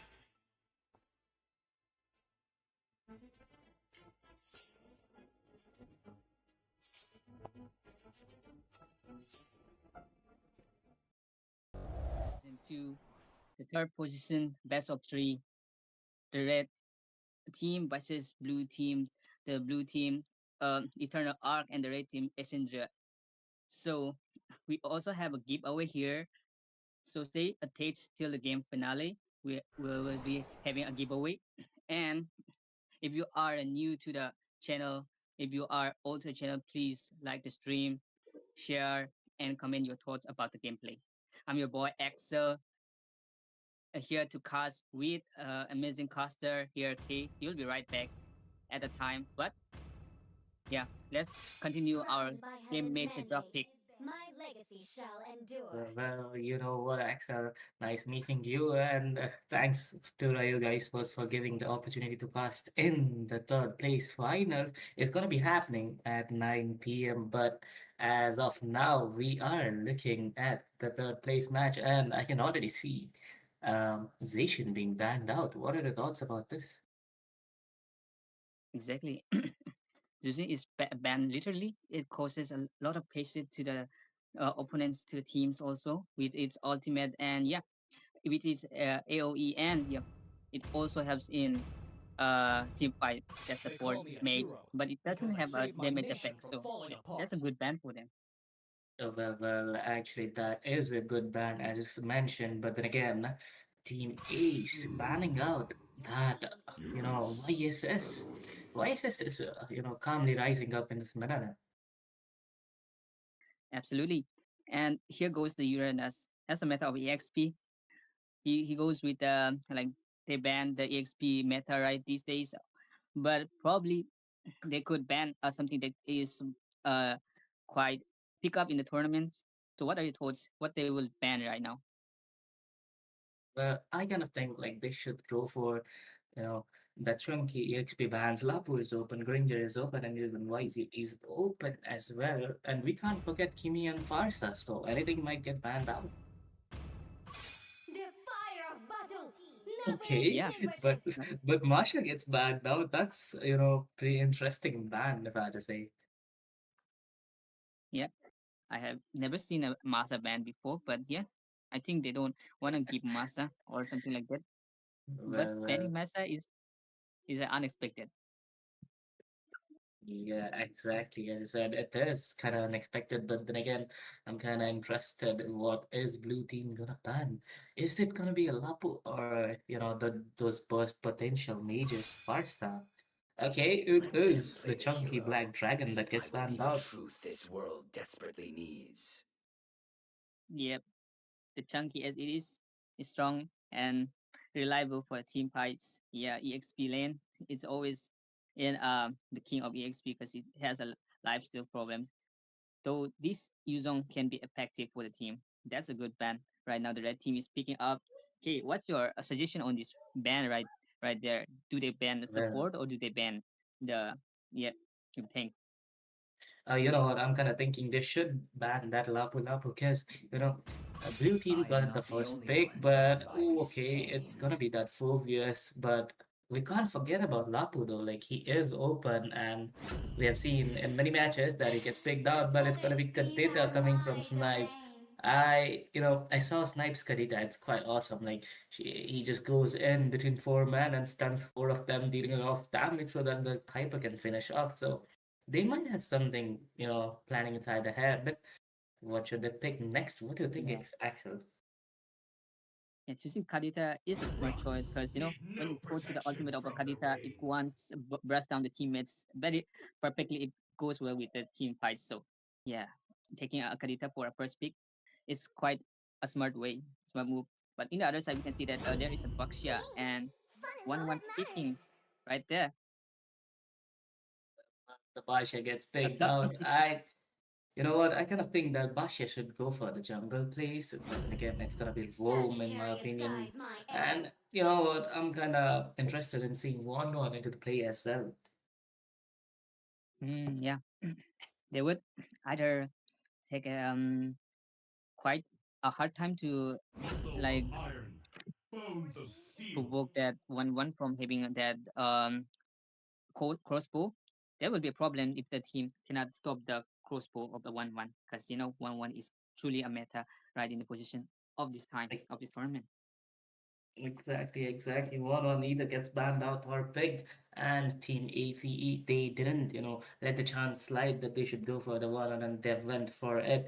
But talking about Blue Team, their lineup also looks strong with Snipes with that Kadita and those chunky Gator and the damage queen Irithel is onto their May team. you find tranquility in Your battles. team is banning. Exactly.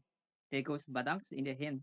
So it might be quite hard for the team blue to take down, but yeah, they are also quite hard to take down. But the most important thing is that they Thorns remain now should petals engage fall.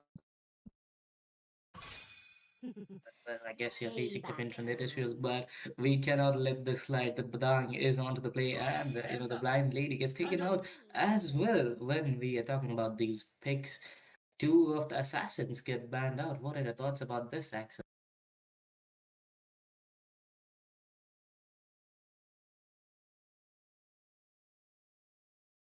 Yes, Axel will be right back. For now, I'll be taking on. I kind of think, you know what, team, these bands should be mainly focused on to the hyper potential, hyper and mages. Though they have banned out Farsidization, they are quite good mages off open. the And road yep, to the as I was next talking about, zone. Kimi in the mid lane gets banned out by Team Blue, and we're officially into the second picking phase of this battle of three matches. In the meantime, people don't go anywhere. You know what? Do these three things that I'm telling you. Like the stream, share it with your friends, and we all know that there are some giveaways going on. So don't forget to participate, and you'll be told how to participate in this. But then again, it's the first pick. Sorry, the first pick of the second picking phase from the red team. What are they gonna pick? Absolutely, K here, and honestly, a Novaria here for the Star spotted AS A. Your Esports. team is Are picking. we gonna see a Novaria? The thing is, K, I think that his esports, right? They kind of are in a pickle right now. They are banning those hypers here, So they want their backline to be safe, and even after banning those dash in hypers here, they will go for a safe mage, a Novaria. It's quite hard to catch a Novaria. And are we gonna see a Franco hyper? Look at that. Ling is still there. So yeah, the assassin paid like the Ace Esports, right? They kind of guessed it that an assassin is coming here. As talking about Assassin, I can see a Ling being showed up by Team Blue. Are they gonna just go for a Team 3 arc?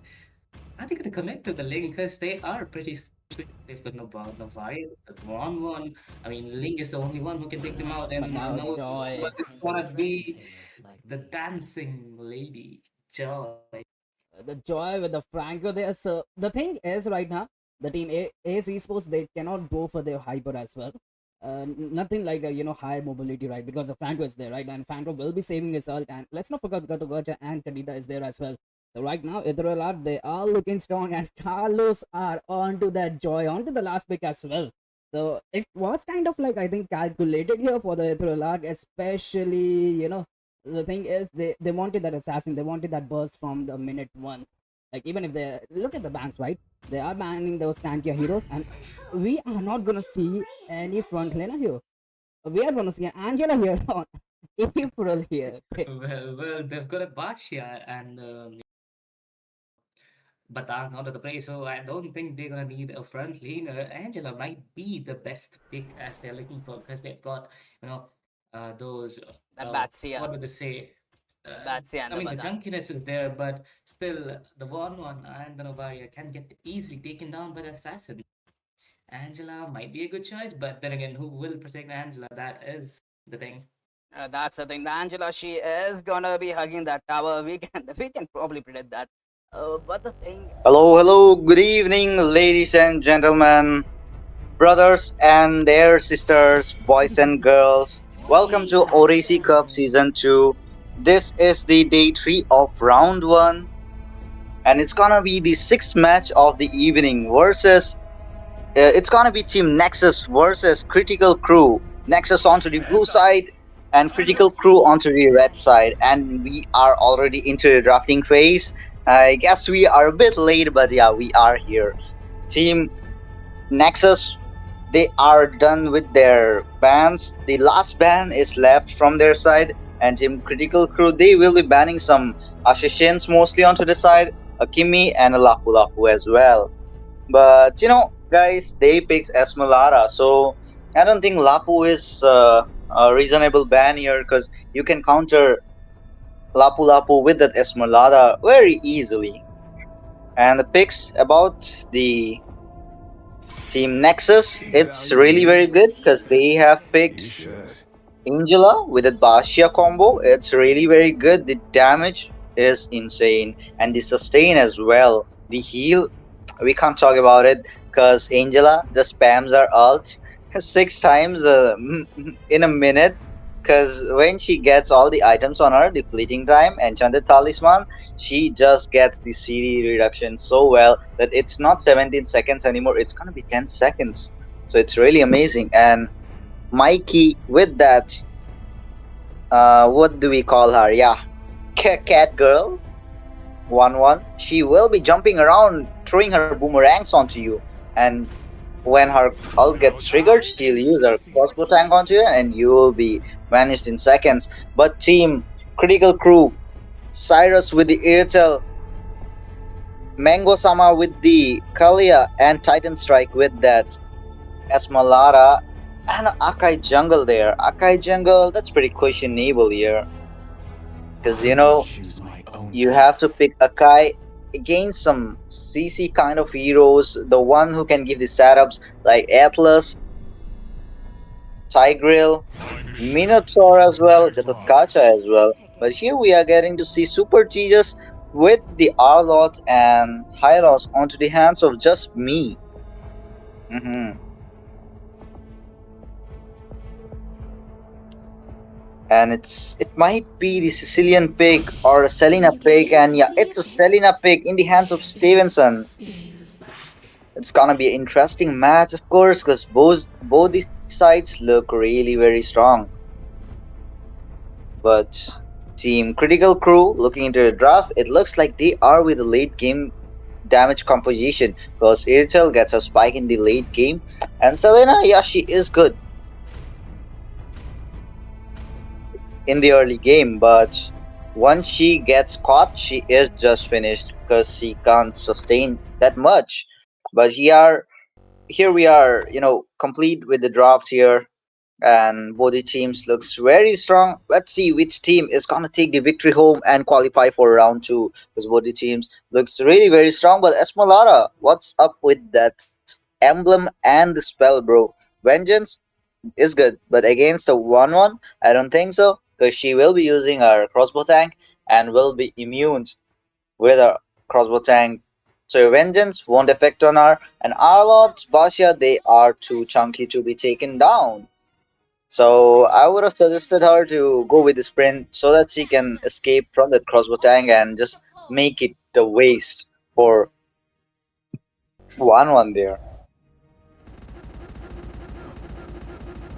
And here we are in the land of dawn, guys. It's the Odyssey Cup Season 2, powered by Vista, and in the caster deck, it's gonna be me, Shinji. I won't be having any companion anyways. I'll be alone this time, and yeah, both the junglers are farming really very fast, and Akai will be completing his buff there. In the bottom lane as well, there is a fight going on between both the EXP laners, but in the top lane, 1-1 dominating the lane, I guess, because right now Iritel is having a hard time clearing the lanes. She will be missing a minion there and will be lacking behind with some farm. She is still level 1, and in the mid lane, we might see a skirmish happening because Selena trying to go in. Oh, Selena dealing some damage, but will be stunned there. Won't be dead because Angela was far away, but it's a good composition coming in. Like I saw Team Onyx Indo doing that, but oh my god! Mango Sama just popped up in, got that kill onto Angela. It's a good shot coming in. Just a jump and some damage, and Angela's poppy poppy boom will be gone. But right now, in the bottom lane as well, Akai trying to get some more farm so that he can get the advantage when it's the turtle time. And Bashia going for the turtle as well. There might be a contest, and yeah, skirmish will be there because Selena camping there. Akai going in as well. The heavy spin have been used. Bashia have been pinned on there and will be taking the kill on to meet there. Oh my god. No, good kind of ganking coming in from the side of Team Critical Crew, and look at there. Hylos, are you AFK? Hard guard onto him. He won't be dead, but yeah, hard guard onto him, and yeah, he will be stunned again. Selena will be coming in, but no. She knows if she comes in, there will be a stun and she will be dead inside the turret. But the first neutral objective have been secured in the hands of Akai, guys. Team Critical Crew will be having some advantage here with some hundreds of gold. It's a 500 difference. And look at Kalia, she is not afraid of anyone, even if it's a Angela, even if it's a Hylos. She will be dominating the match, and Esmeralda rotating as well. But looking here about the kill difference, it's 0 and 2. Nexus with 0 kill right now. Do you guys think Team Nexus can do anything here? Because right now, 1-1 is the only hope. Look at her in the top lane. She is dominating. She was dominating the lane in the early game, but right now she might be lagging behind as well because Eritel got the farm from the turtle because of his jungler in the bottom lane as well. Arlot and Esmeralda having some kind of damage between each other, dealing some damage, but Esme having a hard time against Arlot because Arlot, when he completes his She Halberd, then he can take down Esmeralda really very easy, just like the Rod. And in the top lane as well, Hylos and Kalia both are camping for each other, but yeah, Kalia will be jumping there. Basha will be going in as well. Mango Sama will be using her flicker and the tsunami slam as well. Just me inside the turret, but with that glorious pathway, he will be surviving. He will be getting that kill as well onto Kalia. Will be surviving inside the turret as well with the help of hard guard onto him.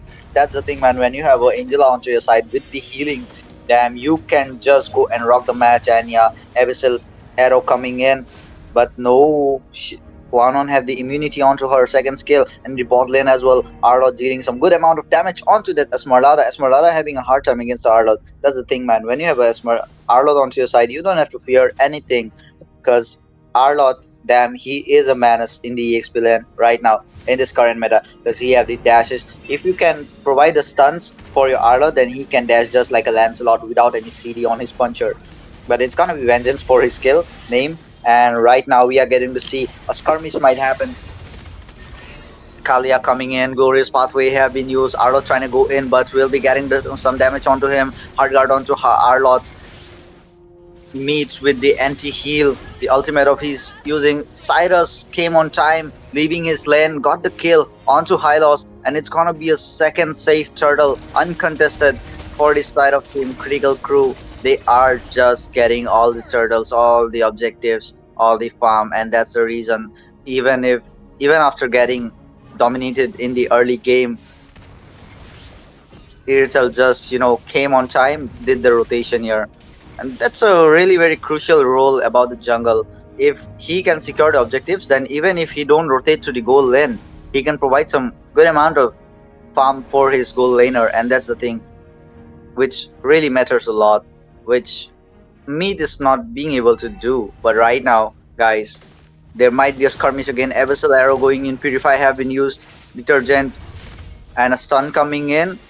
But Selena will be surviving there because there is no a good amount of damage. Abyssal Arrow connecting onto 1-1.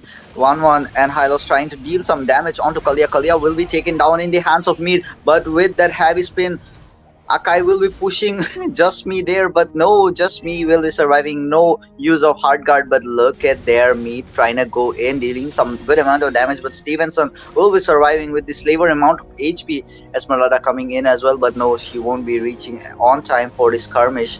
But yeah, all the people are surviving without any casualties right now, and still both the team are with the same, on the same boat when it's about the goal lead.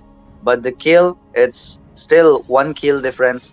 And in the top lane as well, Mikey having a good time there, because even after not getting the turtle farm, she is really doing very well in the top lane, so that's the thing. But Abyssal Arrow connecting, jump coming in, Tsunami Slam have been used, and the damage coming in. Oh my god, Akai just got the kill onto Hylos, hard guard on. Oh my god, Angela just came on time with the hard guard, or else 1-1 would have been taken down as well. But the tier 1 of the top lane have been destroyed as well here. Team Critical Crew are really going very well this time. These guys are really strong, damn strong. And right now, just look at their heavy spin have been used. Arlot have been pinned down, but Akai will be backing up because he knows his heavy spin will be over soon. And yeah, look at that with this labor amount of HP. Kalia will be escaping. Tempest with this labor amount of HP backing off as well. But right now, Arlot is the one who, oh no, it's not gonna be Arlot. Esmeralda will be the one who will be getting down, and Arlot will be the one getting the kill onto Aerital. Hylos will get one kill as well, and it's a wipeout for the side of Team Critical Crew. They just got wiped out in the hands of Team Nexus, and Team Nexus without any casualties got the kills. Will be getting the turrets of the mid lane tier 1, bottom lane tier 1, and even the turtle as well. A nice gameplay coming in from their side, and the final slash, it was a really crucial thing for the fight, because the final slash matters a lot. People think like final flash, it's nothing, it just pushes you away and Arlot gets a stack for his second skill. But no, if you know how to use this final slash on time with the flicker, then it's really very crucial for your team, because they can engage with you and deal some good amount of damage. But look at their Kalia coming in, glorious pathway have been used, hard guard might be used onto Hylos, but no, Hylos will be getting the kill onto Kalia, and yeah, Mikey will be getting the kill onto Cyrus as well. What the hell is going on, man? Buddy team, sometimes it's Team Nexus, sometimes it's Team Critical Crew, but hard guard onto Mikey. Mikey going for that Selena, but Selena will be backing off, and the bottom lane as well. Esmeralda will be getting the tier 1 of the bottom lane. In the top lane, Mikey and Angela will be forcing the top lane here. Both the team want to push all the lands so that they can just push as fast as possible and win the match. But here we are getting to see a final slash coming in. Kalia using his Tsunami Slam, but oh my god, Arlot hard guard onto him, getting the killing spree onto Mango Sama. Good amount of damage coming in. Esmeralda popping in with that ultimate of hers, heavy spin, have been used. Arlott got trapped in there in the wall, pinned down, shut it down in the hands of Akai there. Esmeralda, man, you know that lady. She is a dancing Latina. She with that shield onto her, she can sustain really very well. And if you just build her up with the damage items, she can perform good with that damage item as well. But right now, Esmeralda will be having a hard time because three people are chasing her, and she will be getting down in the hands of one there. I just suck up with names, guys. Like I forget the names, but yeah, one will be the one getting the kill onto that Ace Merlada, and this is gonna be the safe lord for Team Nexus, I suppose, because the EXP laner is missing from the side of Team Critical Crew, and Team Nexus have already started. But Akai, if he comes in on time, then he might get the lord here. Bro is just on time. Akai with the heavy spin coming in, but no, Mitch will be securing that lord with the retribution. Mega kill onto the hands of Mikey on that Kalia, and look at their Akai with the low amount of HP trying to skip, but no, he will be getting down in the hands of 1-1 again. And yeah, look at their people trying to back off, but no, final slash coming in. Super Jesus will be getting the kill onto Stevenson, and two people surviving there. Iritel and Esmeralda, will they be able to defend the mid lane tier 2? Because right now Lord is marching from the mid lane as well, with alongside the super minions from all these sides, and it's gonna be a really, you know, crucial time for Team Critical Crew. If they can't defend it, then they might lose their inhibitors as well with tier 2s. And right now look at their Hylos trying to have some fight against that Kalia and Esmeralda, because he knows they can't take him down so easily. And final slash coming in. Oh my god, the damage of that Arlo just have taken down that Selena there. Oh my god. It was a really nice damage coming in from his side. And look at there, the top lane Holy Shield have been removed as well. Mid lane tier 2 have been destroyed as well here. Team Critical Crew having a really bad time against Team Nexus. Well, heavy spin coming in. Akai with that roly-poly. Esmeralda jumping in for no reason and will be taken down. Really bad move, Esmeralda coming in like that.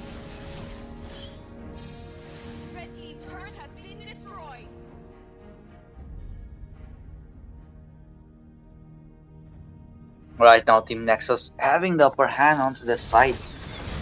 Esmeralda, bro, you just came in and you just got taken down. Really sad.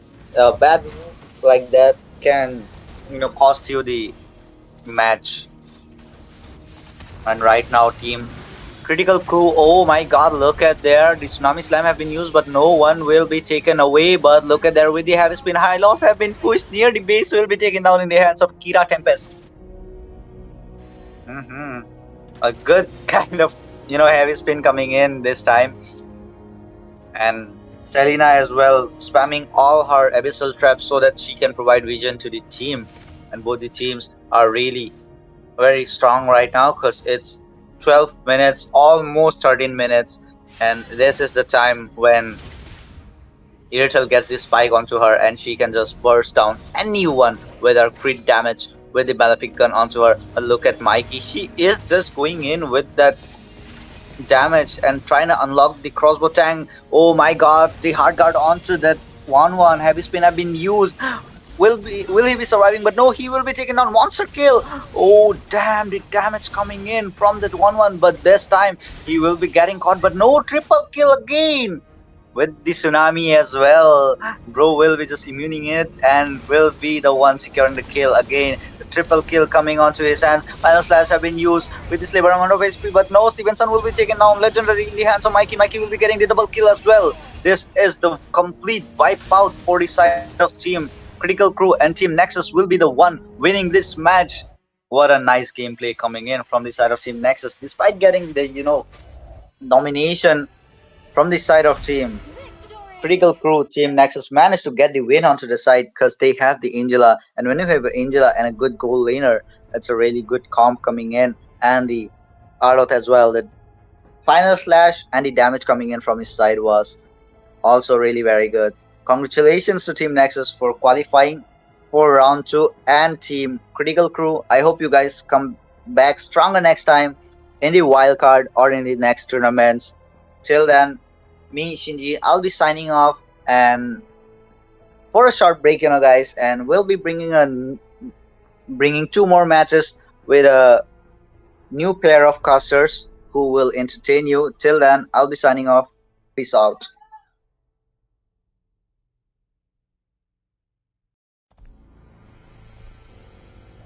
Into the third position, best of three, the red team versus blue team. The blue team, Eternal Arc, and the red team, Essendra. So we also have a giveaway here. So stay attached till the game finale. We will be having a giveaway. And if you are new to the channel, if you are old to the channel, please like the stream, share, and comment your thoughts about the gameplay.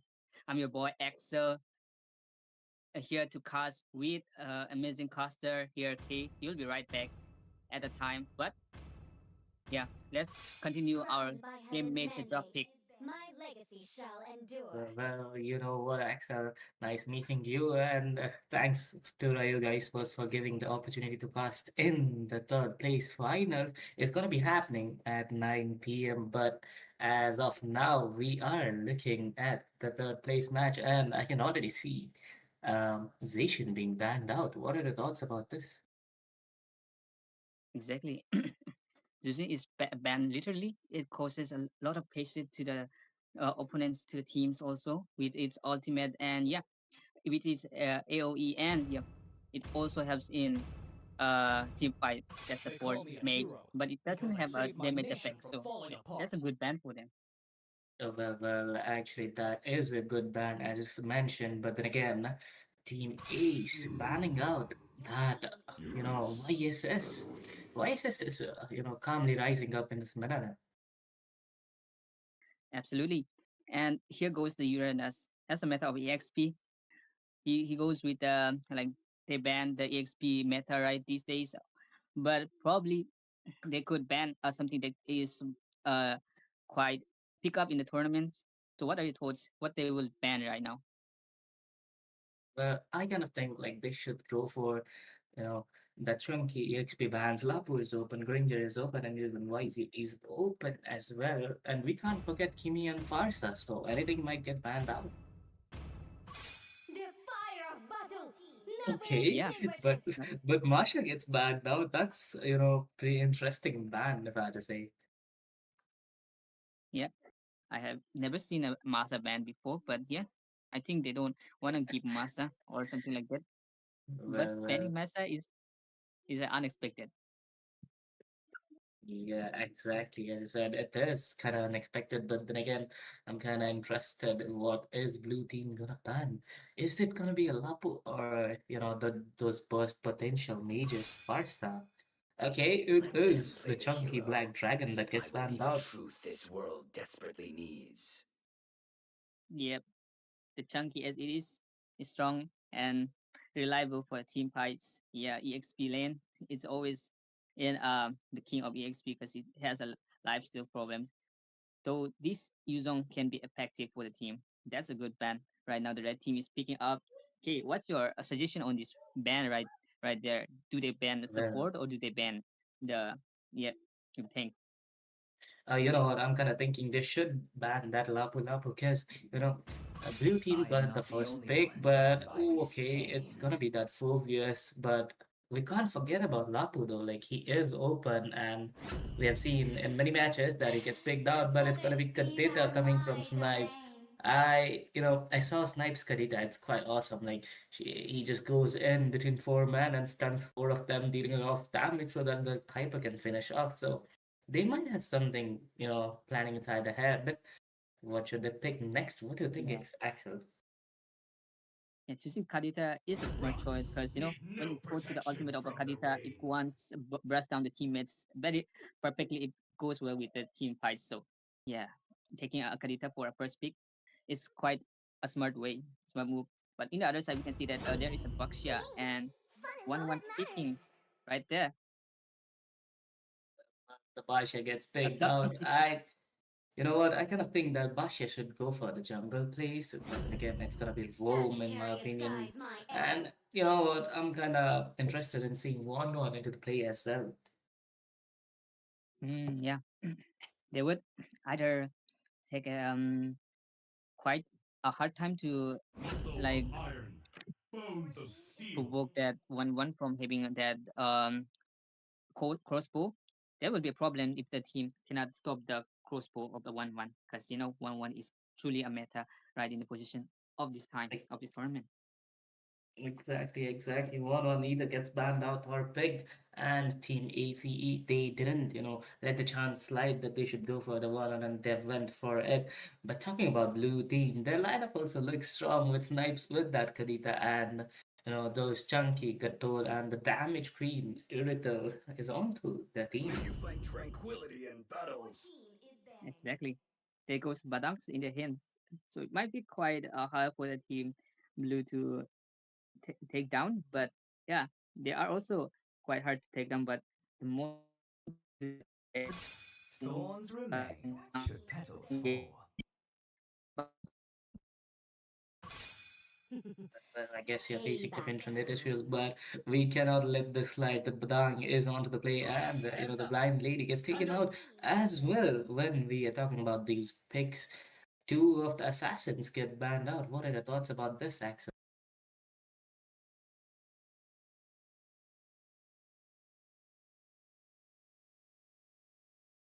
Yes, Axel will be right back. For now, I'll be taking on. I kind of think, you know what, team, these bands should be mainly focused on to the hyper potential, hyper and mages. Though they have banned out fast organization, they are quite good mages open. And yep, as I was talking about, Kimi in the mid lane gets banned out by Team Blue, and we're officially into the second picking phase of this Battle of Three matches. In the meantime, people don't go anywhere.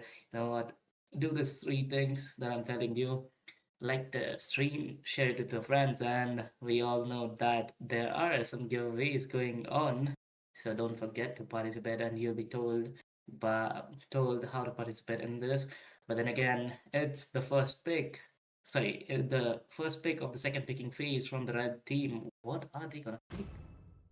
Absolutely, K here, and honestly, a Novaria here for the AS Esports. Are we going to see a Novaria? The thing is, K, I think the AS Esports, right? They kind of are in a pickle right now. They are banning those hypers here, so they want their backline to be safe, and even after banning those dashing hypers here, they will go for a safe mage, a Novaria. It's quite hard to catch a Novaria. And are we gonna see a Franco hyper?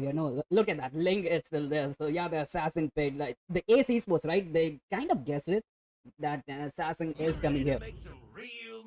Well, as talking about assassin, I can see a link being showed up by Team Blue. Are they gonna just go for a Team 3 arc?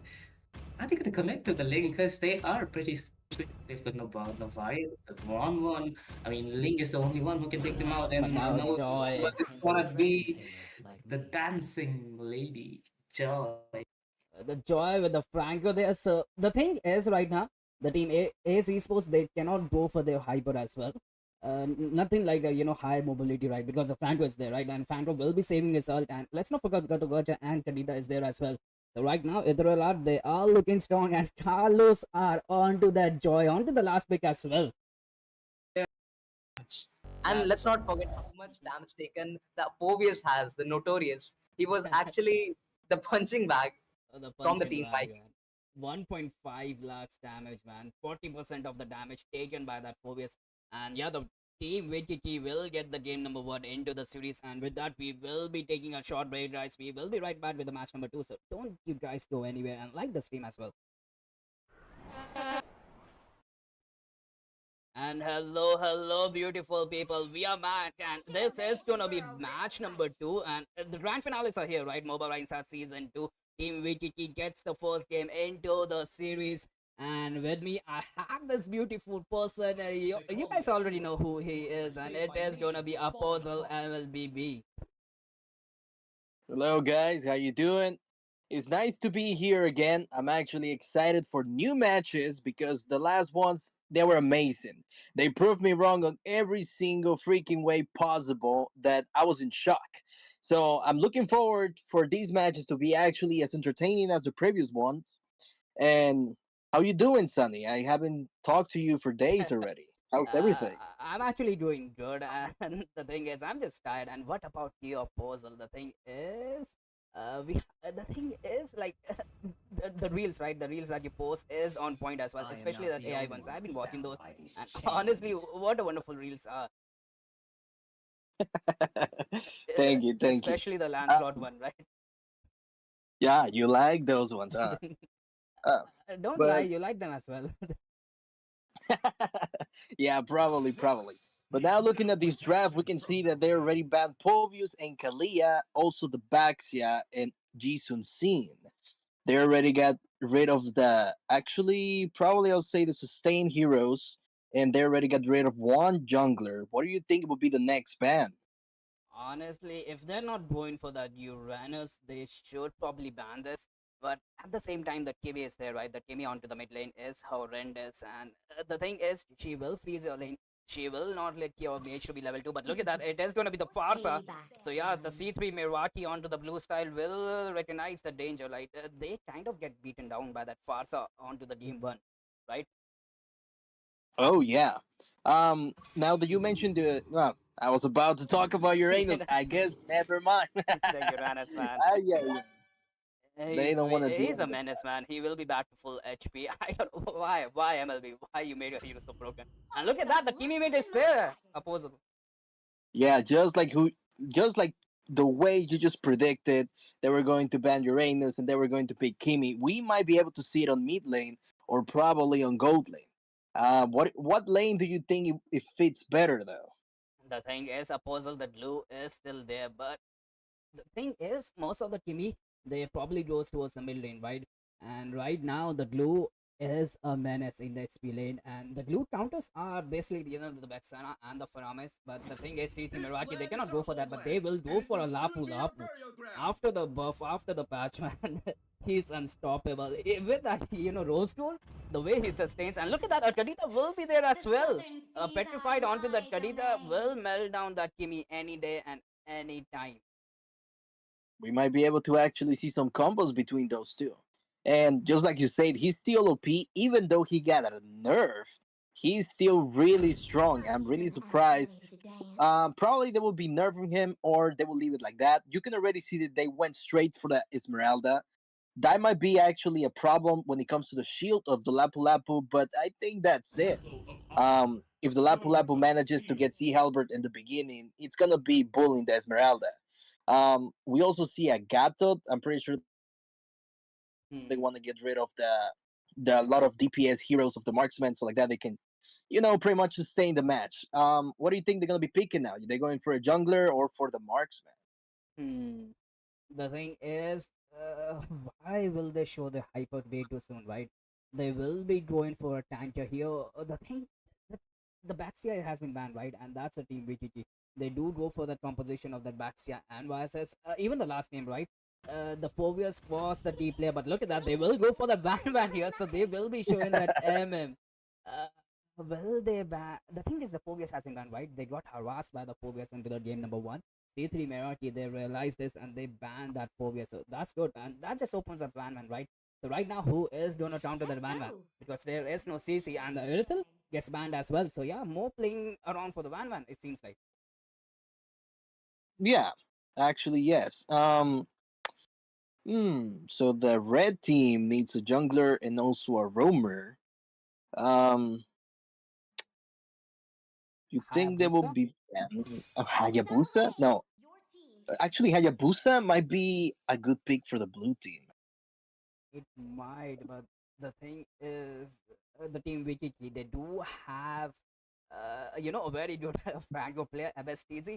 He's a wonderful Franco player, and the way he holds and the way he ults, man, it's all calculated. Like he's way too ahead by the enemies.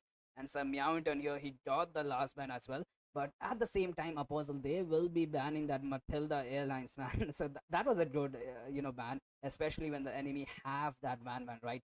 How many dashes do you want? How many movement mobility do you want?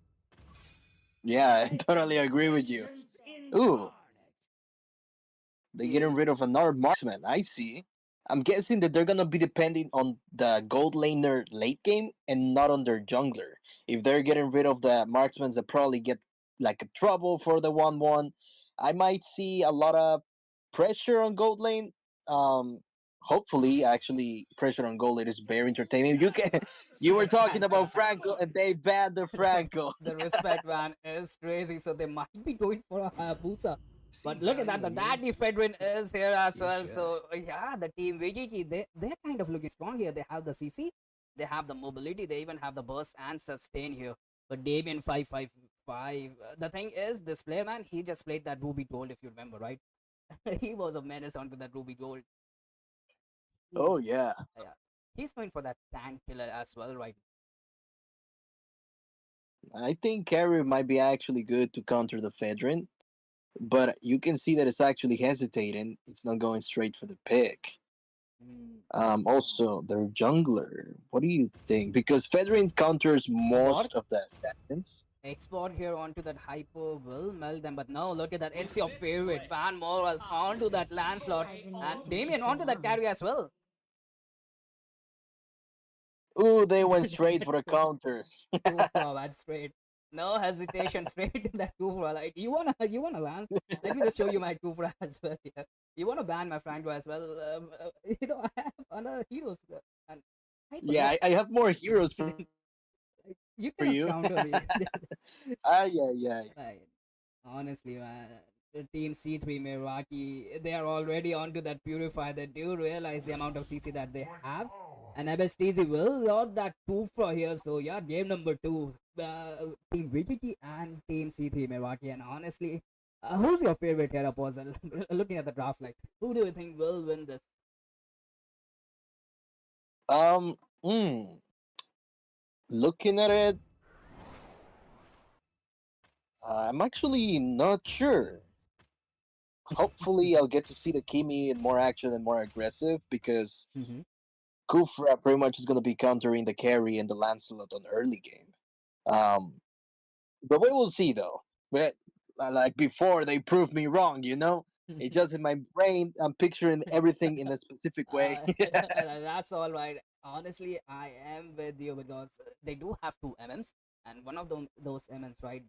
She is basically the tank killer. She will melt every single thing. And don't you dare look at Carrie's feet as well. Have you seen Carrie's feet, by the way, Bozzo?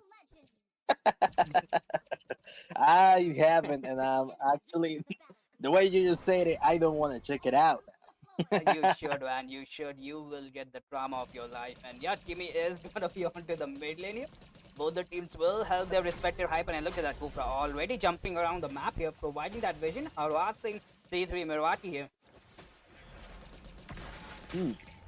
Hopefully I stutter. Yeah. Hopefully we will see the Kufra doing Thunderbelt because that enemy has Esmeralda and Agathon. I would like to see a lot of stacks with that Thunderbelt. I know, right?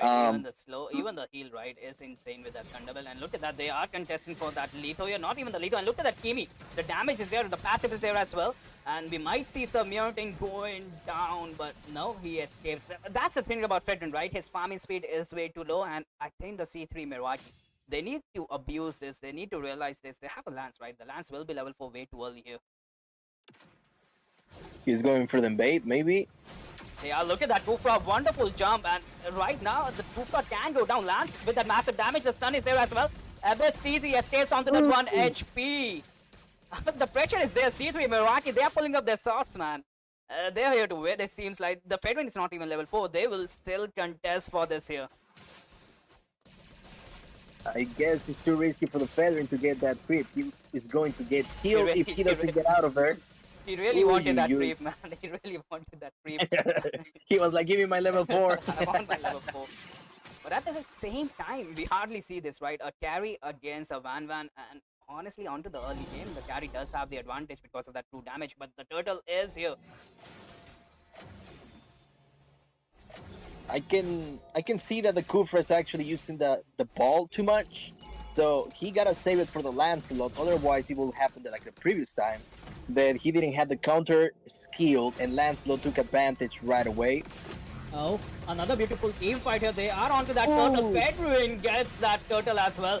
But right now his team is not sustaining. Super Emo goes down. That's a double kill right there. They get the turtle, they get the double kill here. But look, they want more here. Fedrin is contesting. But at the same time, a puzzle. The Kadida gets the kill onto that carry. So the power spike will be lower. And the Van power spike will get earlier. Yeah, and also the Esmeralda took advantage of the shield of the turtle right after they got it, and that Lapu Lapu died right away after that. You can see. Let me look around. I believe that the carry was holding lane for a second. There's gonna be a fight there in middle lane. They really want that creep because that creep actually provides vision, which I find it really annoying. By the way, Look I at don't you, like that creep. Apostle, man. You're learning. You're learning way too much. But I'm actually impressed, man. You actually know all this stuff, man. Holy schmoly. Like you said, right? The Damien 555. He is the trump card here for the C3 Milwaukee. And I think the team VGT realizes that's why the Jadita ran, right? But look at that Kufra. He will be doing a blind jump onto the bush as well. But I don't know, he is providing that perfect vision. Even that super emo here onto Gatukacha. The thing about the Kadita is, right, she will be camping into the bush. So yeah, Gatukacha need to check those bushes as well. And look at that Lapu Lapu. Was trying to be a menace, but will get caught as well. Ooh, we might see a gank on gold lane. They're preparing. Oh, the Purifier is there. Gatugacha inside the turret, but at the same time, where are the damage dealers? Kufa gets that jump, but no damage dealers because the 1-1 is low. And right now, C3 Meraki, they need to fall back here. VGT might be able to defend with snow. Esmeralda onto the tower here. The Fedrin trying to soak up the damage. It's 4v1 here. Will the slap be there? But look at that. Who is here? It is going to be the Lapu Lapu onto the backline here. Kimi goes down, but Lapu Lapu wants more. Gatugacha can go down. Kufa stretching up. But no, misses that jump, but they are onto that carry. They are onto that carry. Lance joins the fight, trying to onto the back line, but at the same time, look at that Fedrin trying to steal that turtle. He will get that turtle. It's more shield, like the mind games and by the both the teams. But look at that, the team VTT, they will contest for more. They got the turtle, but they're looking for more. They will even steal their creep. The thing is, Apostle, the Fedrin, right? He's kind of pissed, right? You don't want me to level 4. I'm gonna take all your creeps. I'm gonna starve you. Yeah, for real. The red team is not wasting time. Ooh, what a nice set. Inside the turret, and look at that, still Gatukacha survives that, but the perfect initiation was there, especially from that Abyss TZ onto that Kufra. Right now, the Kimi needs to shine, right? There's gonna be mid lane here. Kimi damage should be there. The Lance is kind of getting manhandled here by that Kufra and Fedrin, right? Because both of them, they do have that taunts, they do have that CC. Yeah, and you can see also that the 1-1 and the Lapu Lapu, they swap lanes actually. But the carry actually is going top anyway, so it's pretty much the same thing. Can we take a look to the items? I would like to see if the Lapu Lapu, no, he didn't go straight for the Sea Halberd. I personally think that Sea Halberd will be way better as first item since he's fighting Esmeralda, but you know, maybe he feels more comfortable with that item. We might be able to see a fight on top lane. You can see that the blue team already prepared themselves. They got the 1-1 over there. Ooh, she manages to escape. She did. Well, look at that. Gatugacha providing that vision. Kadita wanted to get that Zenny, but no. Okay, Notorious can go down, but no, the bomber combos are there, right? The thing is, both the teams, they are playing it safe. Especially C3 Milwaukee, they don't want to contest, and yeah, VTT are ahead by 5 kills, and they are onto that Esmeralda. She will sustain here. But at the same time, they are letting that Van farm, and I don't like that. She will even take that creep here. They will contest for this neutral objectives as well, Apostle. Ooh, you can see that the Gatot was actually in the bush without moving, waiting for the right moment, and you can see that the last blood got the total. Ooh, too much happening. The Lancelot did get the turtle, but the thing is, they lost that Sunny, right? So at the end of it, it's kind of like a equal trade, but Lancelot, man, he is hitting fatter. He is onto the Lapu Lapu, but at the same, onto the top line, Kufa jumps onto the Gatugacha. Where are the damage dealers? The Fedrin jumps in, they are onto the Damien as well. Lance joins the fight, and he is onto that Kadita, but no, look at the Kufa perfect jump. Survives that Lapu Lapu inside the turret. Will he get the kill? But no, the revenge. The Notorious, he was way too greedy there, and look at that Kadita, man. He does have his full set here, but they will be recalling. Yeah, and the Uh, Kimi almost died and manages to escape. She was one oh, speed away. Oh, they got the Lancelot and Kadita, also a man. blue buff. Even the I, thing is, she doesn't have a petrified, right? She does have a flicker here. So the Lance man, he was really caught off guard there. I totally agree with you.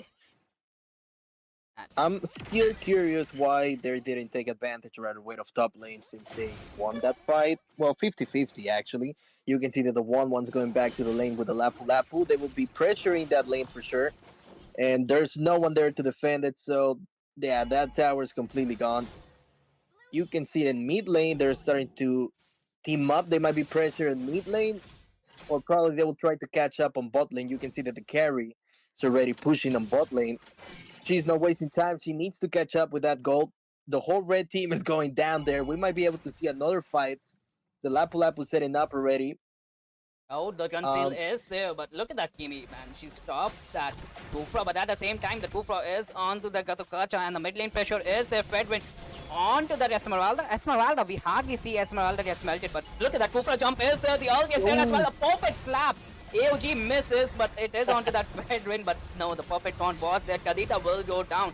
And right now it is looking bad for C3 Mirwaki. Their players are falling down, the turrets are falling down, and even the Lapu Lapu is hiding perfectly. He will get that stun on the Gacha, but he might get melted, especially when the carry is there. But no, that's the second time the KB, outsmart him. But meantime, look at that. Apostle, the perfect distraction was there. The team VTT, they will get the dinosaur. I'll say that the Kim is actually very lucky today. She should play lottery because she survived twice already from the Lapu Lapu with no HP. That was crazy. Ay, ay, ay. That was, and right Ooh. now they will be singing the lanes as well. They are onto that Lito, like you said, right? The vision is important, and Kadita onto the back line. He gets the Sun Flicker, all gets there as well. Carries goes down, but right now Gotakacha might be in trouble. They are onto him. Esmeralda trying to do Kimi pops that all gets the CC, but there is no damage. AOG didn't get used, and it's hard. And right now the Kufro jumps onto Nice that jump Kimi from as the well. Kufra. And the thing is, Kimi, man, she already used all of her luck, right? There's no way she could have survived that. Yeah, and they still need to defend the Lord. It's gonna be very difficult since it's only Lancelot and Esmeralda. They might be able to push two towers with that Lord. They do, the Actually, turret shield is there as well, right? It will help. yeah. Okay, AOG is there, the stun is there onto that Kadita as well. Kadita goes down, Carry gets that power spat. Kimi, Lapu Lapu, will he get his revenge? But no, third time is not the charm, and Lancelot onto the back break here. At the same time, the Kufra onto that Lancelot gets the revenge. Man, he needs to pop that ult if he needs to carry the team. But now Kufra goes down as well. And that's a 400 gold onto that Kufra. 615 onto a Kufra. He was rich. And He also was the fat. Lapu Lapu. Oh my god, the Lapu Lapu's been flying in this match. Oh, look at that carry as well. She is Ay, okay, ay, man. Nah, man. Like you said, right? The Lapu Lapu, man. He needs to calm down. Like, he must be tilted at the moment. Probably after missing those two kills, I'll probably feel the same way, honestly. I'll Yeah. be throwing everything that I have. Look at him. He's been aggressive once more, but this time he actually retreated. He was like, you know what? I need to calm myself down. The team comms will be there definitely. I think like Labu Labu, man. What are you doing? You need to calm down. But at the same time, Fedwin will be the one to initiate her, and Esmeralda can go down, but no, the backup is there. 3 men onto the Lapu Lapu yet again. The revenge of Ooh, the Lapu Kufra Lapu in the is there. background. Okay. The Kufra onto the background. Nice catch. The AOG connects, and look at the carry is melting that Kufra. But right now, it is going to be Van versus Emo here. And Van, she's just playing. She got that ult as well. And Lapu Lapu uses that healing spell. He will get that taunt as well. But no, Van onto the battleline. Gatukacha goes down. A 2v1 trade here when the Lord is coming is not looking good here for C3 Merwaki. But the thing is, if they manage to, defend this Lord, they might be able to win this. But look at that Kadita onto the back line here. Kadita can go down. She uses that ult to escape. But we've been seeing this whole match here, Poison. Fedwin is focused onto those objectives. Yeah, he's not wasting time, and I actually like that. He's pretty much taking advantage of every single opportunity. Yeah, like I said, he's not wasting time. And finally, the Lapu Lapu got his 2 kills, and he's been missing. That's right. And he got Oh, greedy again. Ooh, ooh, right now, you know. he manages to escape. Uh, Notorious man. He managed to escape. Like we already saw his death 3 times. The thing is, VGG they were able to get the Lord the Dinosaur, and they've managed to get 2 players of C3 Milwaukee. So the situation is getting worse. The turrets will go down here. Van dancing all around the map will get the bottom lane as well. They are onto the top lane. The Fed win. AOG connects as well. Kufa can go down, but at the same time, the Lord is knocking them down. Okay, the stun is there. And look at that Lapu Lapu. Look at They the Lord. need to defend the base. They The need to Lord. defend the base. The Lord! C3 Milwaukee, you need to defend the Lord. I think they will, but Van trying to hit the base. Van, you need to hit the base, but no. Team They were Kiki. so Oh, look at the minions! close. The minions The are minion. being... No. Nerf minions, That man. was insane. That must have stung Can here. you agree with me? They need to nerf the minions, They need to, honestly, man. because it happened to me last night, honestly. Usually, Yeah. losing a These, match is one thing, and losing to minions is another. That moment, man, it just hits you. yeah, they were having a comeback. I know, right? They were able to take out every single member of Team VTT, and yeah, the Team VTT they did win this as well, right? So they are 2-0 into the series. They just need one more win here, and they will be the winners, the grand winners of Moba Rising Season 2. And I think with that proposal, we will be taking a short break. We will be right back with the match number 3. Let's see if C3 Milwaukee will be able to redeem themselves. Welcome back, fam. This could be the last match for this grand finals because the team Waikiki is dominating the game by 2-0. But guys, for this match, we have a special guest with us. One of the OG casters, Cariad. Thank you so very much for that, Silver, my boy. How have you been, dude? This grand finals is looking absolutely crazy. And I wouldn't miss it for the world right now. I'm so excited to see both of these teams play against each other right now. And for the past 2 games, dude, take us through that. What really happened in the previous 2 games? It's like Waikiki have been dominating through the board. That's what. The team fights. You see, the teams C3M they're facing kind of trouble against the team Waikiki. But let's see, this game could potentially turn the favors in their side. But hey, let's not forget. I'm supposed to remind you guys about something. Since you know about the Hayabusa story and the Hanabi story, after the Hayabusa left the Hanabi, I there am was going there was to kick you out of this VC right now if you start with that. My guy, I'm not even here on time, and then this dude just decides to pull my leg out there by telling the Hayabusa Hanabi story. It's all fake, people. There's nothing happening between those two. Hayabusa's with Kagura, they're happy together, and Hanabi does not like Hayabusa. that's true. That's why you're here skated with us. That's a fact for you. Out there, man. We're all just having fun, though, either ways, right now. But one thing is for sure, Silver, that C3M will not be having fun right now in this game. They're going to try and pull every single card that they have in their deck, specifically the ace. The ace is up their sleeve right now because they cannot afford to make any more mistakes. Waikiki, they have been controlling the pace throughout, and even now in this draft, you could clearly see they're the ones who basically got a full control. The Karukacha being banned out, the Badang being banned out.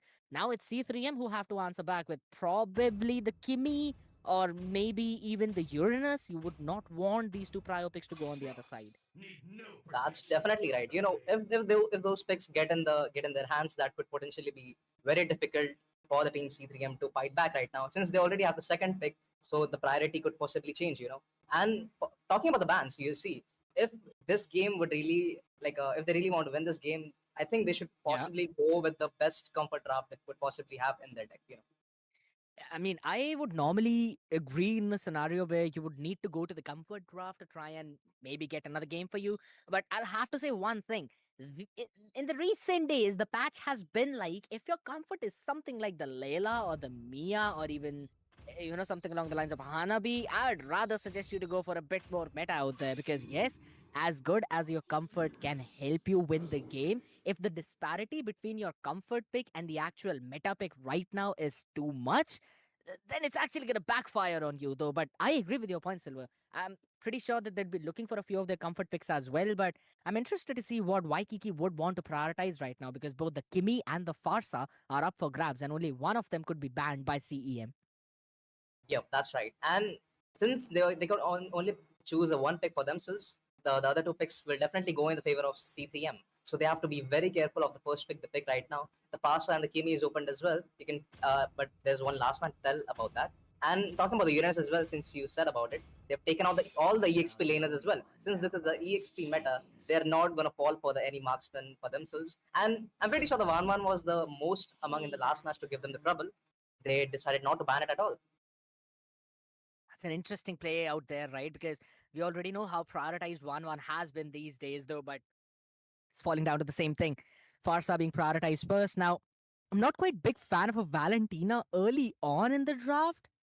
Like, I'm okay with Valen being the third pick, maybe, or at least in the second phase, because no one really prioritizes that. Plus, the mid lane has been picked up on the other side.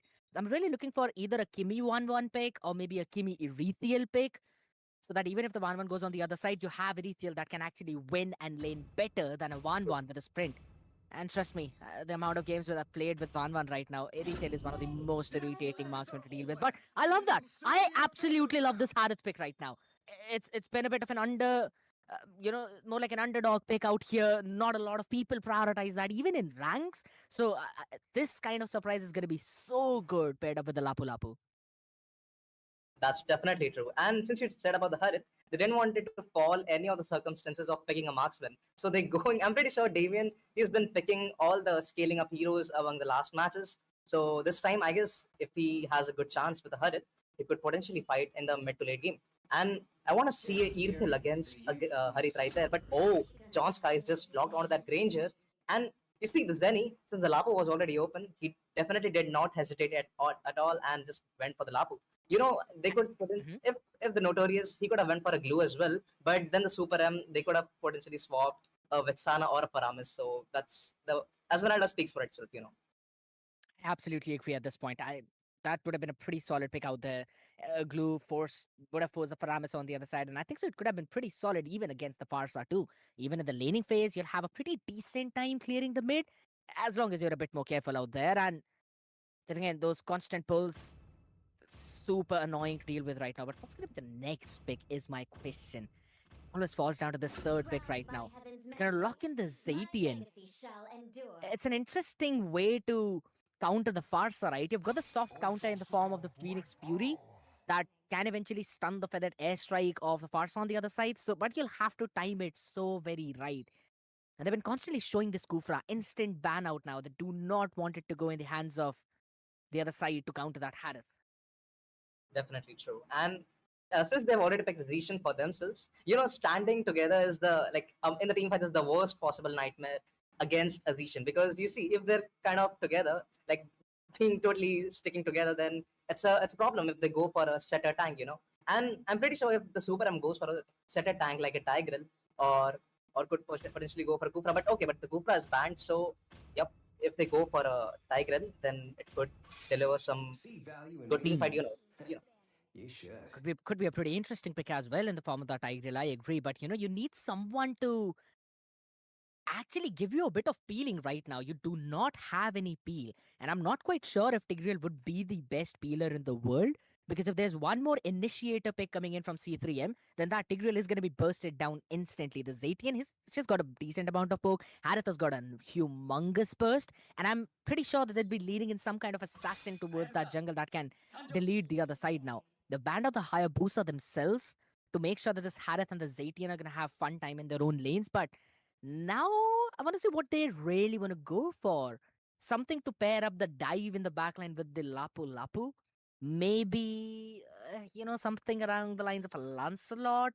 I'm not really fan of a Joy in this case. So either of those two picks can also be banned out right now by the other side. Sir, what's your That's right. And since you talked about the Joy, I could say if they want to go for the Suyo, they could actually go for the Suyo, because the Blade Surge, it allows you to actually deliver a good stun. If your team gives you a really good backup, a really quick backup, then one stun could actually give you one kill as well. So you never know what's going to happen. And they've already taken out a fanny ban for themselves. So they do not want an assassin to go on to that Farsa and neither to that Granger.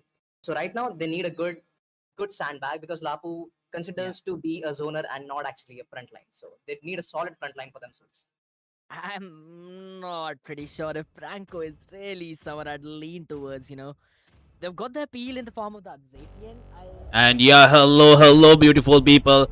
It's me, Sunny, and this is gonna be the last match for today for Odyssey Cup Season 2. And yeah, both the teams, let me just introduce them. On to the left side, we have Flux X Red Esports, the giants in our Moba esports scene, and they will be banning that rock as well. That just shows the experience, right, that these teams have. And on to the right side, we have the infamous Greatness. They do have that Sama duty as well, and I think the players and I think the committee know who Sama is. He has this potential to throw the game, and I think he might throw the game today as well.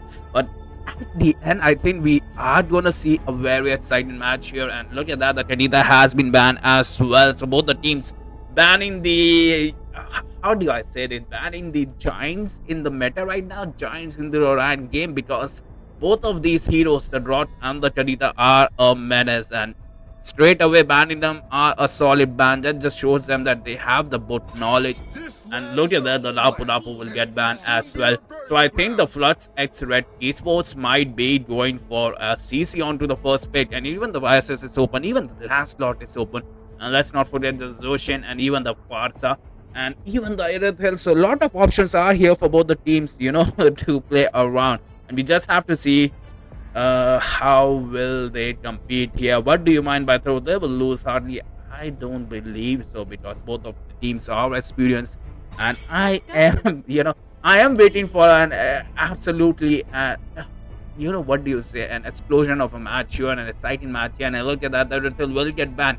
So that's opened up a space for another hero. That's currently my favorite. It is going to be that Ranger, because his damage is massively massively so big that into the late game, a single Death Sonata will take away your half of your HP. And God be my witness, if that Ranger has a Sky Piercer, you will be deleted within 2 shots of that Death Sonata. So yeah, it opened up that. But the thing is, the first bit, right, kind of opens up the window for the enemy to pick 2 meta heroes.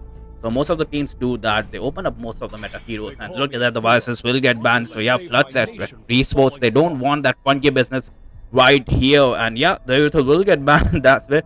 Yeah, the Sama is playing Cutie Sama. He is one of the one-pit handlers. And look at that, even the last log is getting banned. So both the teams, man, their bans are on point here. Sheesh. Just have to see how it goes at the moment. And look at that, first pick here is coming from Angela. Let's going for that Angela. I don't know, man. Angela is not good on the first pick. The good teams will harass you for that mistake. And even into Orion games, I don't know, all of these B tier, C tier teams are going for the Angela. She is not strong, man. She is not strong. There are plenty of corners. And the thing is, if your lineup lacks a good sandbag, you are doomed. Like, even if the enemy picks an export, right, it's already over. Yeesh. And we do have SVG Kingdom here after a long time. he should know. And look at that, they are going for a CC. The CC was open, and even the Batsia, and they just need a Borg here, I think, and they should be good, because the Borg is open. And the Borg and Angela combo is way too hard to counter at the moment. That's what I feel like, because the bot does have that, you know, that shield, that armor. What is that? Ferocious armor. It says, right? So that armor is gonna be very tough to beat, especially until when Angela turns onto you, because she does provide that shield. And on top of that, you have a shield from bot, and on top of that, he has that dash when you break that shield.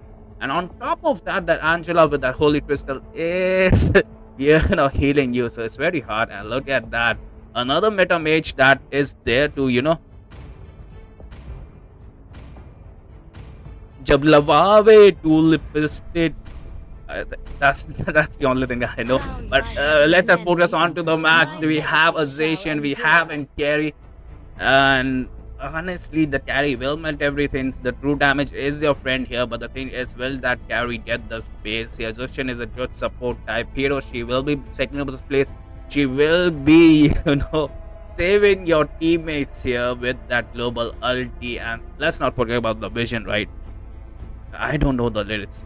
Hilale Sara District Lollipop Yellow. Okay, there you go. Thank you for mod for helping me out there. Sadly, I cannot sing, man. That's not one of my specialties. I can entertain you guys in some different ways as well.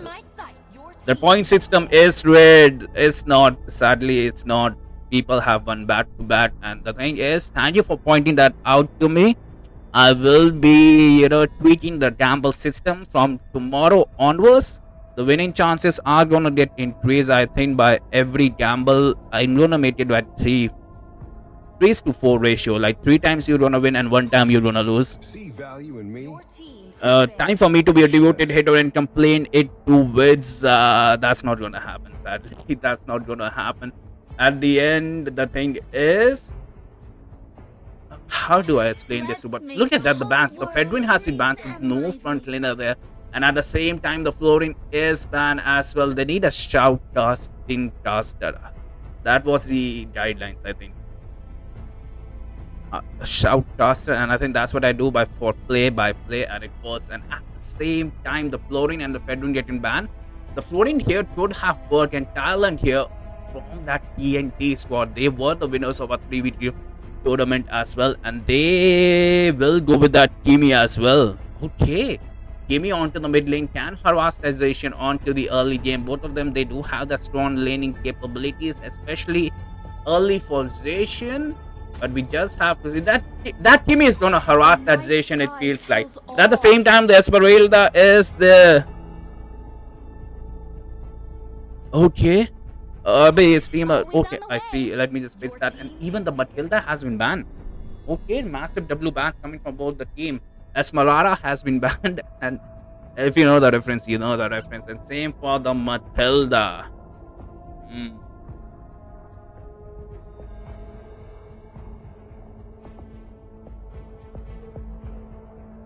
Are we gonna see an Alucard? The thing is, Flux at Red Esports, they are lacking a CC. And the perfect counter to Alucard is a CC. The Baxia can roam, but no. Are we gonna see a Kalia? And Baxia will go towards the XP lane. The Borg is still open, and I think the Borg should be the perfect pick here. But right now, Flux X Red Esports should go for a Purify, because Sama Cutie is on to that Kalia, and she is gonna kidnap every single one of you guys.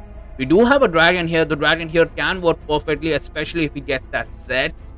And we just have to see how it goes. What are they thinking about? Because the draft right now is currently looking a little strong here from the Great Nest. And the Borg is there. Just go for a Borg and a Badang, man. They will provide you the best setups that there are in the game currently. I was gonna leave the GC, but Sunny Nebola, he's gonna send me 100k diamonds. Absolutely, Raleigh, absolutely. And there you go, the Borg has been picked. That's the thing, right? Great minds think together. So yeah, Floods at Red Esports, they have the front lane. About the Hilda, she does have the early game. I don't know about the late game, right?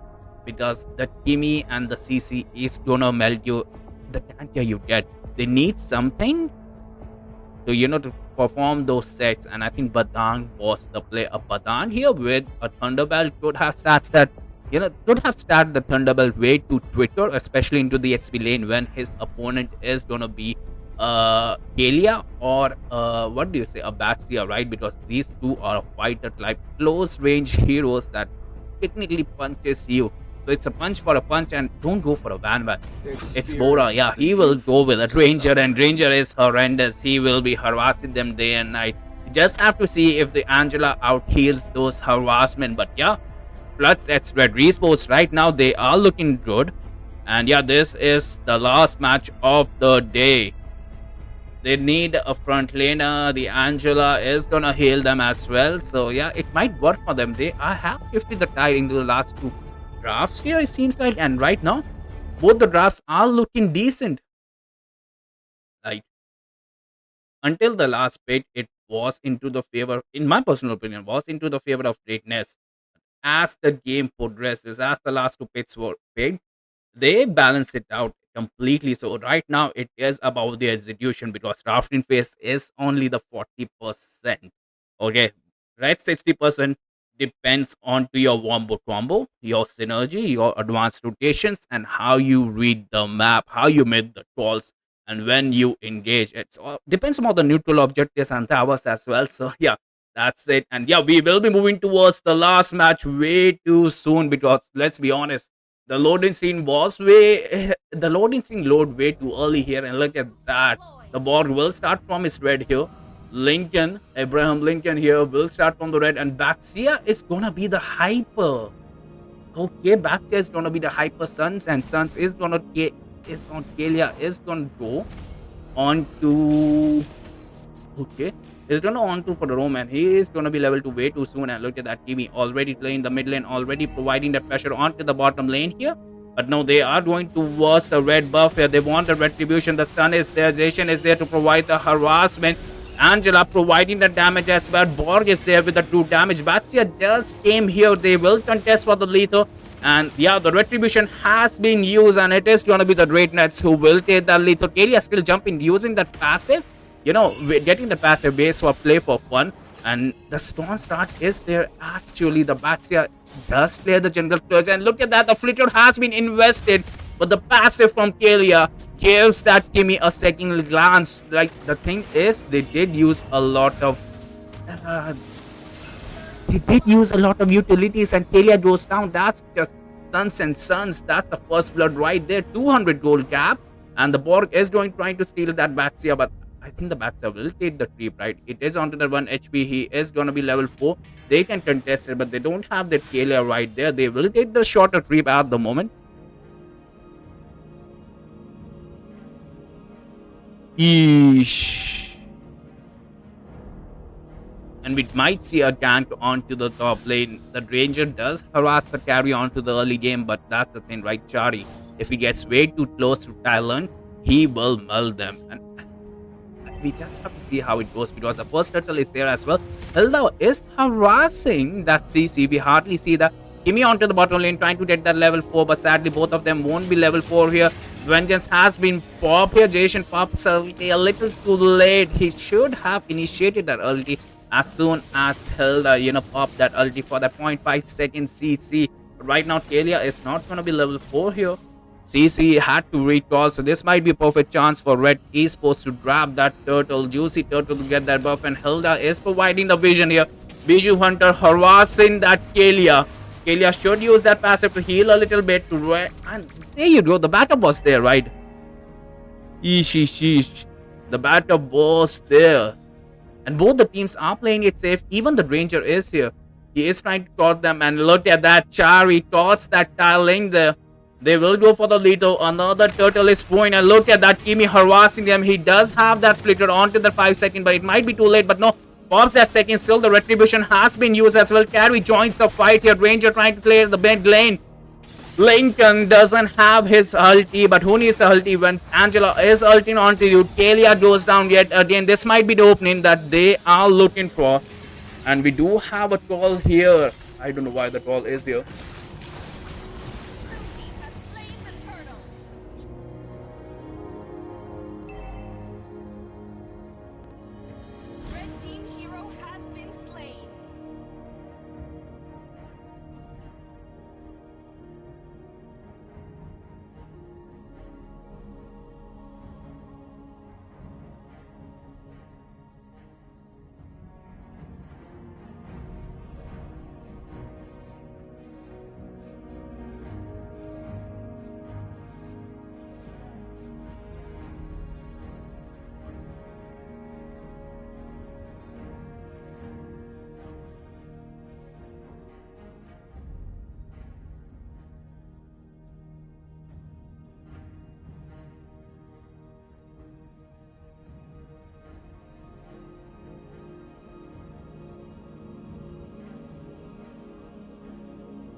turret has been destroyed.